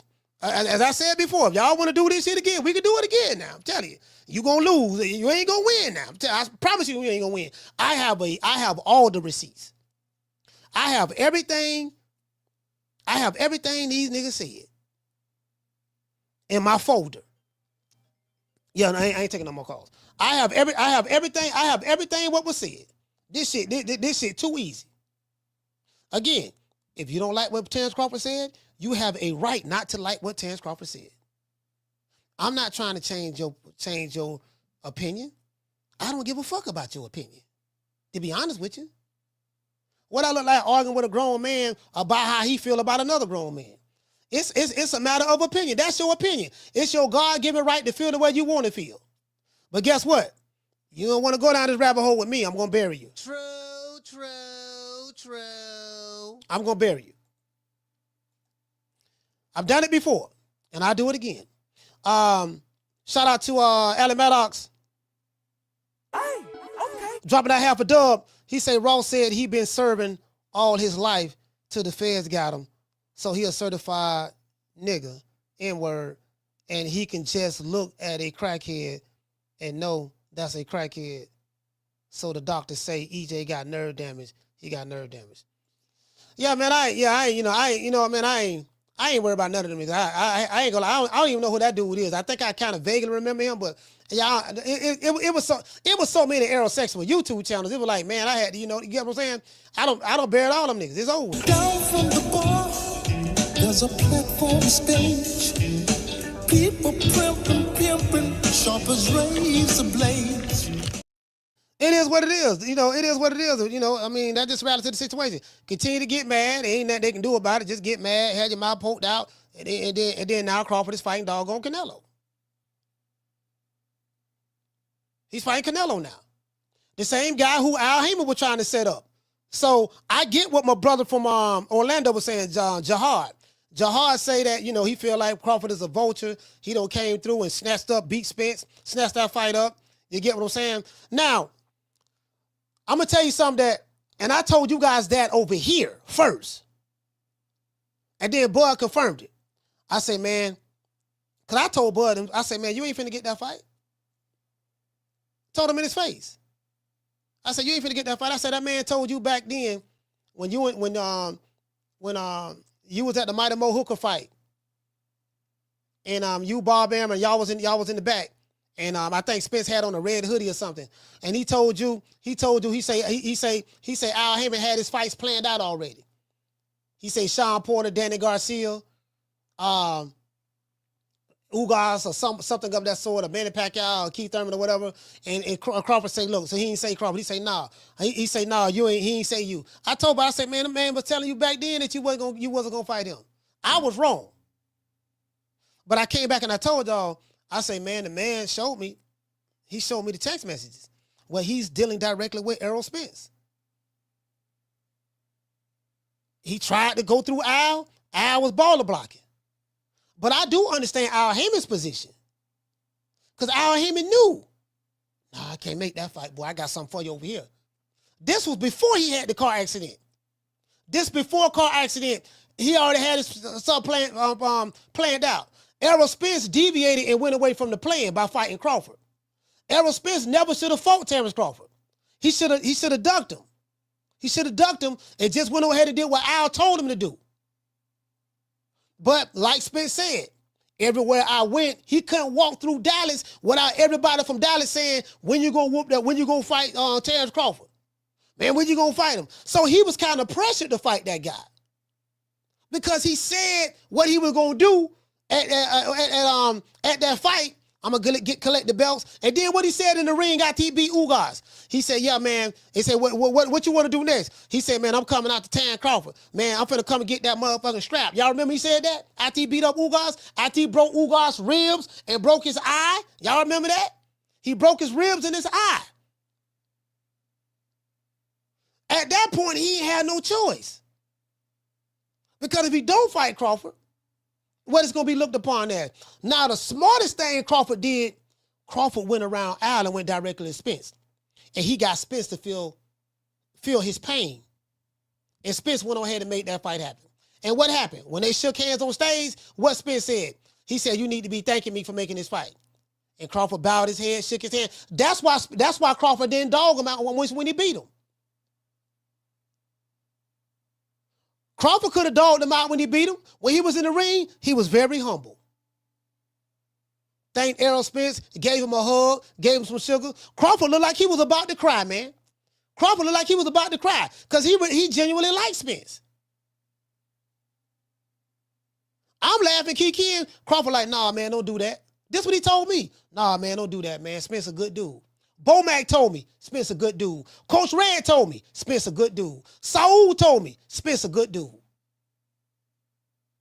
If it wasn't for him, this fight wouldn't have happened. And then what Bomac said, he said, where they messed up at, Bomac? He said he messed up when he signed the fucking contract. He never should have signed that contract. True.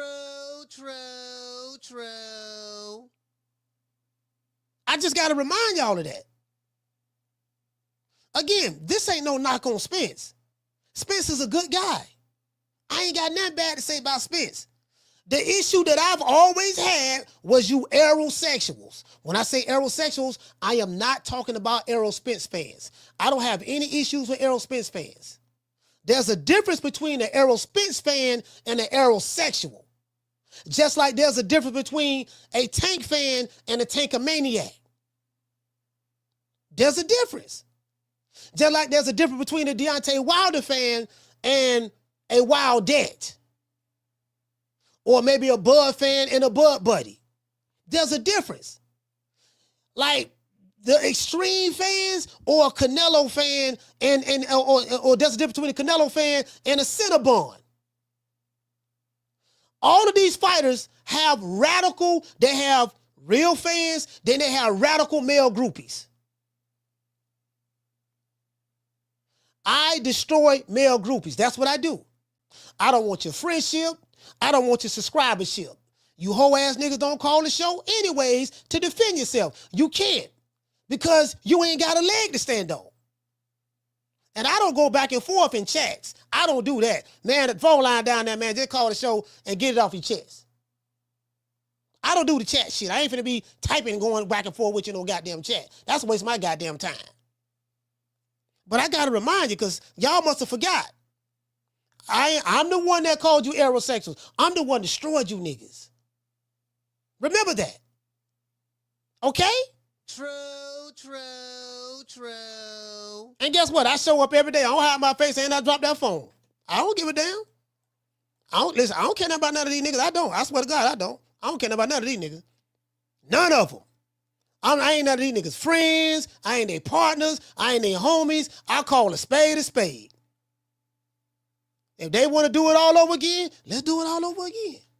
I'm going to win via knockout, first round knockout. And all of them can group, look, you can get them all grouped together. I knocked him out last time. I'm going to knock him out again. But this bum is taking the easy matches. Fighting other bums. Like I'm trying to tell you, but this is too easy. Get out my face. Don't need nothing you got no more. Don't need no hair been messing up my corner. And you better get that bad look off your face before I knock it off.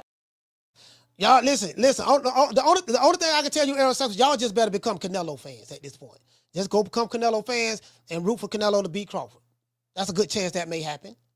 Chance it may not happen. I don't know. Either way it go, it is what it is. But at this point, listen, anything, I'm gonna say this again. Anything you shea butter laptop revolutionaries hit your wagon to lose. Whoever y'all hate on the most, win. Y'all are bad luck. You're buzzers.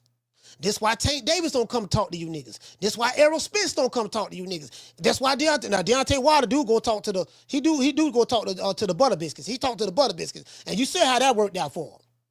Anything y'all root for, listen. I'm finna tell anybody in the chat right now.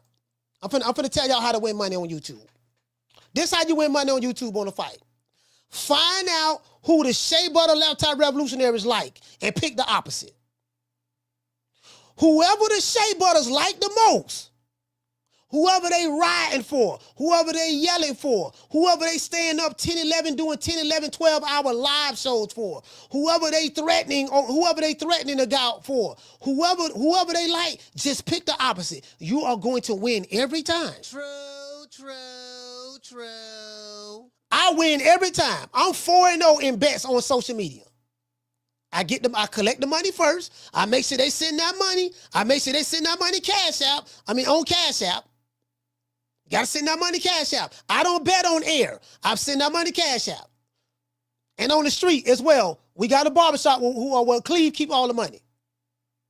I'm 4-0. All I do, who y'all vehemently like so much? Who Fagnon like? Who Shigo like? Who's LDBC like? They ride for them real hard? Okay, I'm gonna pick the opposite. True. Works every time. I just gave y'all some game. Let's give everybody a round of applause.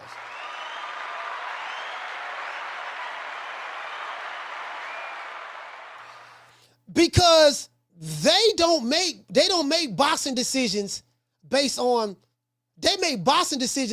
emotions. They make boxing decisions based on who they like and who they don't like. Hold on, Nate. What you say, Nate? Nate told me, she say, Coach, show the belts. Yeah, you know what, Nate? I'm going to do that. Hold on, what Nate at? Where's she at? Matter of fact, I'm going to do that right now.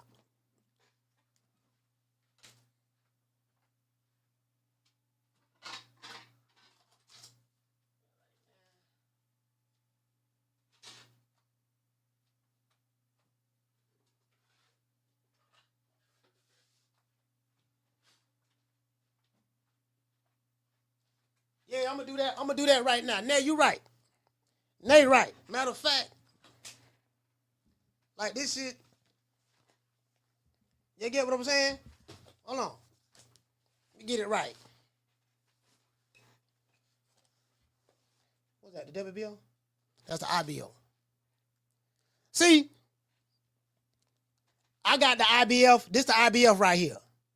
I got this from knocking out Thanks Shigo.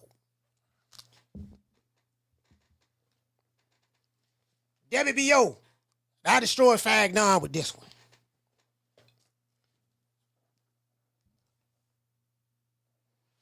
WBA, think I, took advantage of the dude in the wheelchair, Moni Brown. WBC, I destroyed the entire Alphabet Boys, better known as the LDBC. See, I'm undisputed. Listen, I'm undisputed on this bitch. Like, I'm the undisputed champion when it comes to bodying. When it comes to bodying the shea butter laptop revolutionaries, I'm undisputed. Literally. I'm going to the Hall of Fame. I'm going to the Hall of Fame for destroying the Wakanda niggas. I done that. Literally. I am YouTube's most hated. I am.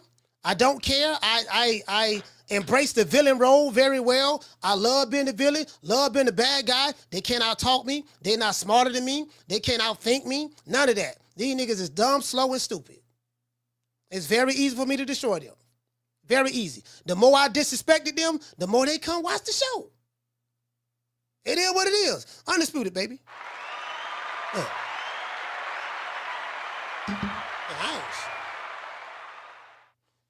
Yeah, this shit too easy, dog. This shit like taking candy from a baby, dog. I'm trying to tell you now. It is what it is, man. But before we go, we got to say all praise is due to the Most High, the Most Exalted, the greatest human being on the planet Earth. And I say that sarcastically for the Hamanites, Mr. Al Heyman. Well, you know, I guess I gotta be like everybody else and saying Al Heyman. I can quit my job now, baby. 6 figures, baby. You feel me? I'm about to But a name. Do you have a name?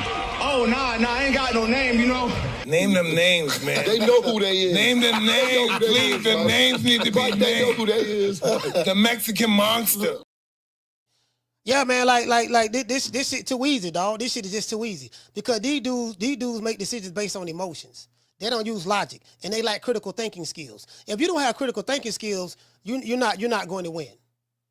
These dudes do everything based on how they feel. I'm mad, I don't like you, this and that, yelling and screaming and this and that. When I see you, I'm gonna do A, B, C, and D. Then when they see, they offer to buy you a drink. True. My nigga, what this about? What is this about? What is this really about? Man, I just don't like what you said, man. Man, I don't like what you... Okay, again, like the whole ass nigga who called me from New York. Well, he say he from New York. I don't even know he really from New York. Money B. Yeah, man, I don't like what you said about Arrow, man. Man, like, nigga called me... the man called me 8 times in a row, threatening me, talking about what he gonna do, blow my brains out. And then the feds came to his house, according to him. Then he told me, yeah, man, I just ain't like what you said about Earl. Matter of fact, I'm going to pull that video back up. That's what I need to do. I'm going to pull that video back up. Because Rick Glazer was on that show that day. Man, I just don't like what you said about Earl, man. And, man, it broke my heart. And I'm like, dude, I ain't got no issues with Errol Spence. I got an issue with you. See, Errol Spence is not the problem. Spence don't fuck with Fagnon. He don't fuck with Shigo. He don't fuck with the Alphabet Boys. He don't fuck with none of you dumbass niggas. He don't fuck with y'all. But y'all took it upon yourselves to live your life vicariously through Errol Spence because you hated Terrence Crawford, while at the same time trying to preach this pro-black shit. We need to be on code. Nigga, you broke every rule in the code. R.I.P. to Neely Fuller Jr. I think he passed away not too long ago. He transcended. You get what I'm saying? Like, you niggas is the total opposite of what the code is. What part of the code is defecating on a black man for another black man in the name of blackness? Make it make sense. These niggas on YouTube are slow, remedial, and dumb. I've been telling y'all this for years. I've been telling y'all this. They slow, remedial, and they dumb. It's too easy picking at them and making mockery of them. What they gonna do? Get mad? Send me a gun emoji? Yell, scream, type in all caps? That's by far that shit gonna go. It's too easy, dog. It's just too easy. Anyways, it is what it is. Let's give everybody, and let's give all the supporters a shout out. Shout out to, hey man, shout out to my brother Ali, man. ATL stand up, RIP to Rock. He say, teach, hey, Ali. Now you know that was your dad used to. You know that was your dad used to say that. Teach, brother minister, teach. You know, hey Rock. You know what I mean? Yeah, man. RIP to Rock, man. Shout out to Ali Maddox. Shout out to the one Mr. Ham. Shout out to Zepper. The lovely Miss Connie. Bold and understanding. Shout out to my sister, the lovely Tegra Gigi. Shout out to Samat. Shout out to Marta King. Salute to you, brother. Alv the Pal. Big Dog Willie. The one Mr. Ham. Let's give everybody a round of applause.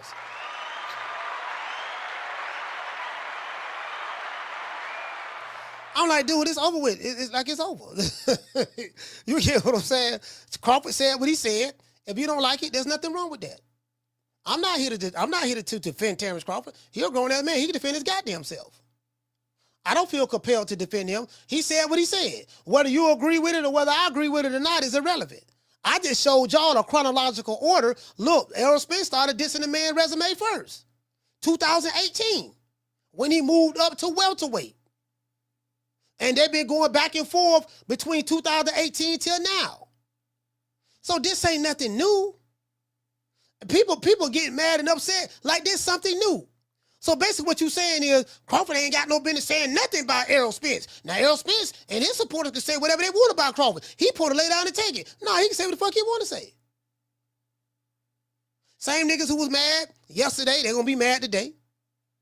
Nothing changes. You dig? Anyways, hold on, let me see. Do we got any? Yeah, this shit really ain't that deep, to be honest with you. It really ain't that deep. I'm just trying to figure out. Hey, man, shout out to Harvey. Cash out. Hey, okay. Dropping that quarter of a dub on your boy, man. Salute to you, fam. Shout out to Harvey, man. Let's give everybody a round of applause. I got to give a shout out to my sponsor. Shout out to my sponsor, Build a Shirt. If you are in the city of Tampa, if you want to go, get some designs put on your shirt, logos, whatever, or your hat, please go to Build a Shirt. That's West Slide Avenue, Tampa, Florida, 33607. Or you can order it online, build your own shirt online, have that order delivered to you. That's buildashirt813.com. Buildashirt813.com. That's Tampa's area code. And also, we have Foster's Barbershop, the best barbershop in the city. Foster's Barbershop, 1923 West Main Street. I got my hair cut yesterday at Foster's Barbershop. I get a haircut every Thursday. Shout out to my main man. Ben, salute to Ben over there, Foster's Barbershop. R.I.P. to Foster. R.I.P. to, I forgot my other brother, man. The other brother, man. Damn. R.I.P. to, I forgot the other barber name, man. Anyways, sorry about that. I forgot his name, but R.I.P. to both of those brothers. And the other barber who owns the shop now, Ben, he's doing a really, really good job, man, in honoring our good brother Foster. He's an elder, and he's gone now, but his legacy lives on. So Foster's Barbershop, 1923 West Main Street, West Tampa, Florida, 33607. You can book an appointment at fostersbarbershoptampa.com, or you can download the app Booksy, type in Foster's Barbershop, and you can go there and get one of the best haircuts on the planet. As I said before, it's a luxury barbershop. It's a lot of celebrities go there, and you have to book an appointment, and the haircut is $50. $50 and up, that's what you're paying. You get what I'm saying? So you got to be in a certain tax bracket, I guess, in order to go there. Just want to throw that out there. But salute to the family, man. Peace to everybody. Let's go ahead and give everybody a shout out. But before we do, we got to give a shout out to the hood. We dedicate this show right here. Where my main man at? To the hood. I want to thank the whole hood who came out here. I love y'all. I did this for the hood. Y'all know I beat that boy. Yes, sir. Yes, sir. It is what it is. Hurting the group. I'm the best thing ever happened to this damn group. Nobody's bigger than the group. Y'all ain't stupid. I'm the one selling the records.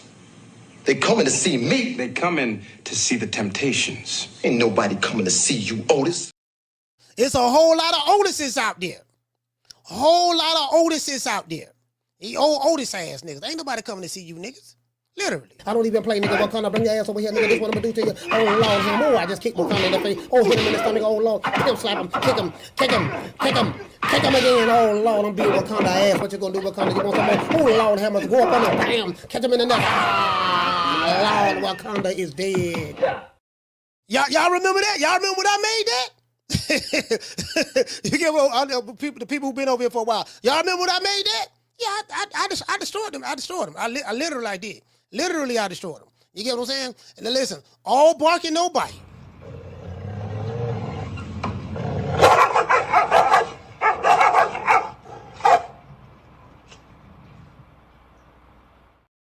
Yeah, I mean, that's pretty much what it is. I smell something, man. You smell something? I definitely smell something in my hair. I smell pussy.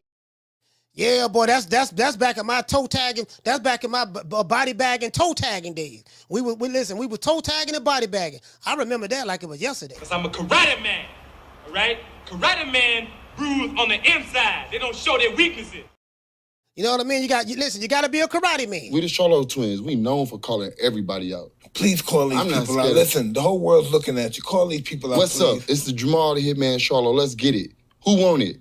Name them names, man. They know who they is. Name them names, please. The names need to be named. They know who they is. The Mexican monster. Mexican monster. Hello. I ain't gonna lie, man. Neither Terrence Crawford nor Errol Spence can beat Rocky Marciano. What about Rocky Marciano? Oh, there they go. There they go. Every time I start talking about boxing, a white man got to pull Rocky Marciano out their ass. That's the one. That's the one. Rocky Marciano. Rocky Marciano. Let me tell you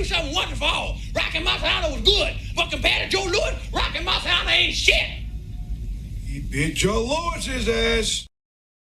You know, sometimes when you are on the losing end of an argument, this is an argument that you cannot win because there's too many receipts out there. Sometimes it's just best to plead the fifth. I plead the fifth. I plead the fifth. 5, 1, 2, 3, 4, 5. Anything you say, 5. Go ahead, ask me a question. Did you? 5. I don't know, just to let you heterosexuals know, I might have to say a special prayer for you niggas. And I want you to hold on to God's unchanging hand, because He helped Joshua fight the battle of Jericho. Yes. He helped Daniel get out the lion's den. He helped Gilligan get off the island. Lord. Look here, man, you ain't gotta like it, but you better respect it. Nigga, when my name come up, respect it. Let's go. Stop playing with my fucking name. All 3 of y'all, stop playing with my name. I ain't gonna say it no more. Put some respect on my name. Yeah, boy, that was them toe tag and body bagging days there. Yep, that's right. I'm running things. I'm running things. Cream corn. That's why they call me that. Smooth. I got more measure for your pleasure. Stick with me, baby. I'll have you farting through silk. And let a nigga mess with me. I'll jump on him. All 93 pounds of pure dynamite.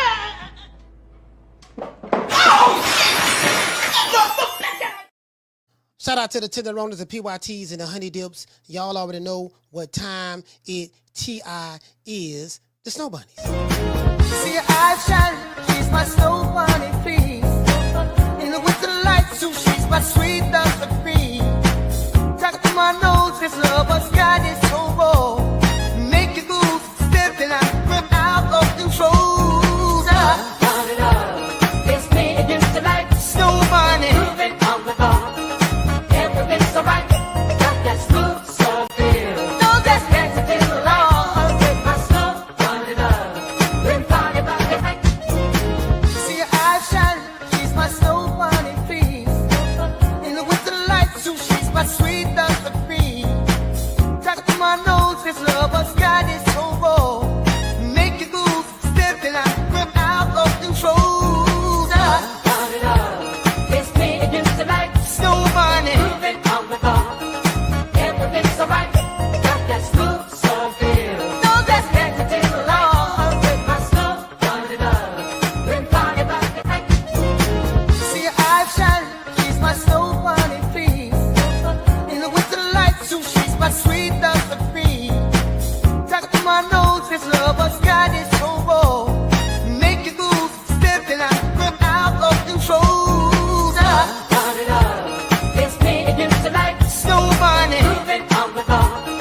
Everything's alright. Got that smooth, so feel. No, that's next to the law. With my snow bunny love. Been party by the night. See your eyes shining, she's my snow bunny, please. In the winter lights, too, she's my sweet dust of cream. Talk to my nose, this love has got it so raw. Make you move, stepping out of control. It's me against the light, snow bunny. Moving on the bar. Everything's alright. Got that smooth, so feel. No, that's next to the law. With my snow bunny love. Been party by the night. Yeah, man, it is what it is, man. Shout out to everybody in the chat, man. You know I'm gonna give everybody a shout out. I'm gonna give everybody a shout out as much as I can. Shout out to Mika Lovem. Shout out to Iron Kong. Shout out to he said you ain't get the IBO from Hoghead Cheese though. Yeah, no, that ain't true.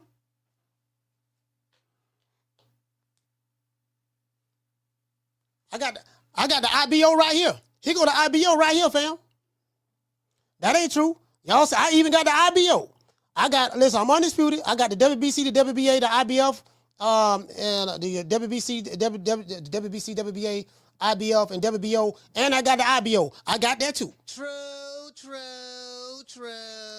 I ain't leave them niggas with nothing. I took all their belts. I ain't leaving with nothing. Yeah, let me go ahead and get. Hold on, baby boy. Let me go ahead and get that too. Let me go ahead and get that too. You got a whole head cheese sandwich in the refrigerator. Let me get that too. You got some pickled pig feet over there. Let me get that too. You said you got some spam sandwiches and bologna over there with some mayonnaise and government cheese. Let me get that too. Listen, when I destroyed them, I didn't leave them nothing. I took everything. I'm talking about it was a scorched earth policy. You dig? Shout out to everybody, man. Y'all know what time it is.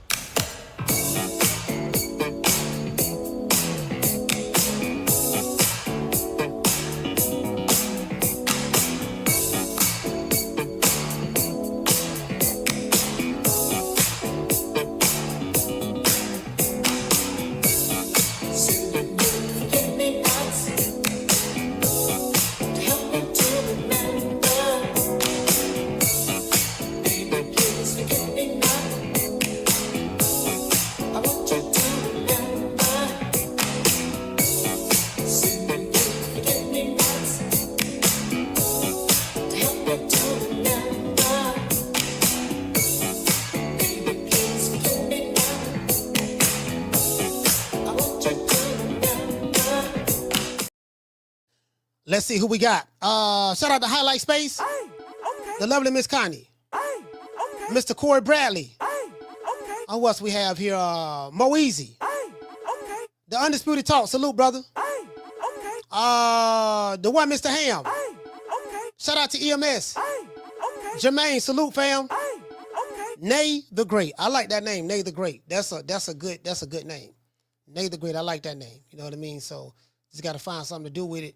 You know, from a yeah. You know what I mean? So I like that Nay the Great. You know, my wheels are turning in my head. You know, my wheels, just like I like some in November. My wheels start turning in my head. You know what I mean? It's catchy.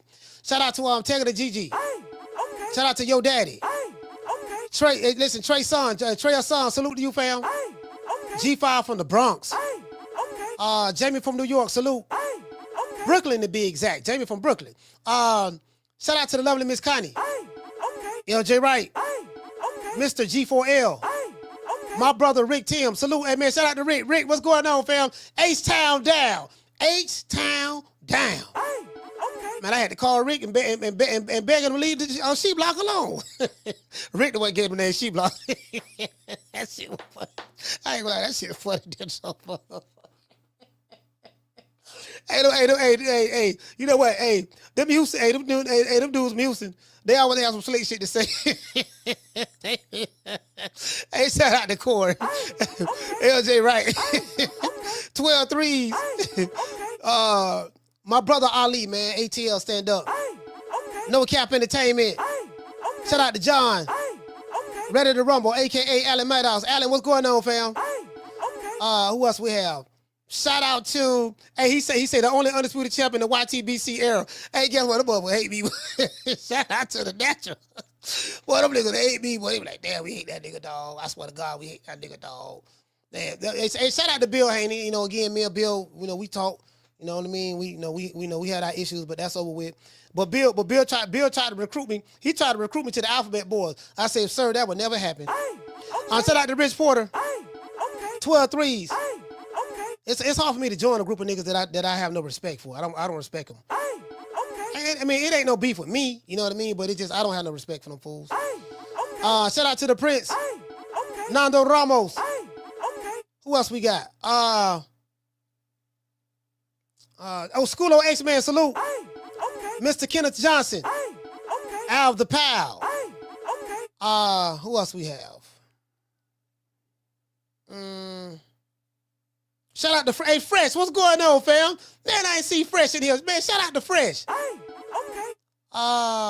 Man, Fresh been in this bitch. Damn, I ain't even see Fresh. Who else we have? Eric Grimey, salute. Yeah, man, Eric Grimey, what's going on, fam? Yeah, but you know what I mean? Gotta remind these dudes, man. You know, sometimes they be forgetting. Shout out to Ready to Rumble. Dropping out quarter of a dub. He say, Coach, I wish Joe Calzaghe was young enough to fight the fraud Ginger Duck. He would have completely embarrassed it. Yeah, Alan Maddox. Hey, you know what, Alan? Hey, you changed your name to Ready to Rumble. I had completely forgot, boy, but you, listen, Alan, I don't know nobody who hate Canelo more than you. I think it's between you and the brother from D.C., Myron Magnus. I think Boston Logics. Yeah, Boston Logics United. Boston Logic United. Man, between you and him, no, it's between you, Myron Magnus from D.C., and Coach Eddie from the ATL. True. Boy, y'all hate Canelo. Oh, boy, y'all hate Canelo. Boy, Lord, y'all hate Canelo. Peace to the family, man. I'll catch you guys on the next one. We might be going live tomorrow for the fight. You know my motto. Don't meet me there, beat me there. Peace. Man, I'm out of here, bro. Let's go.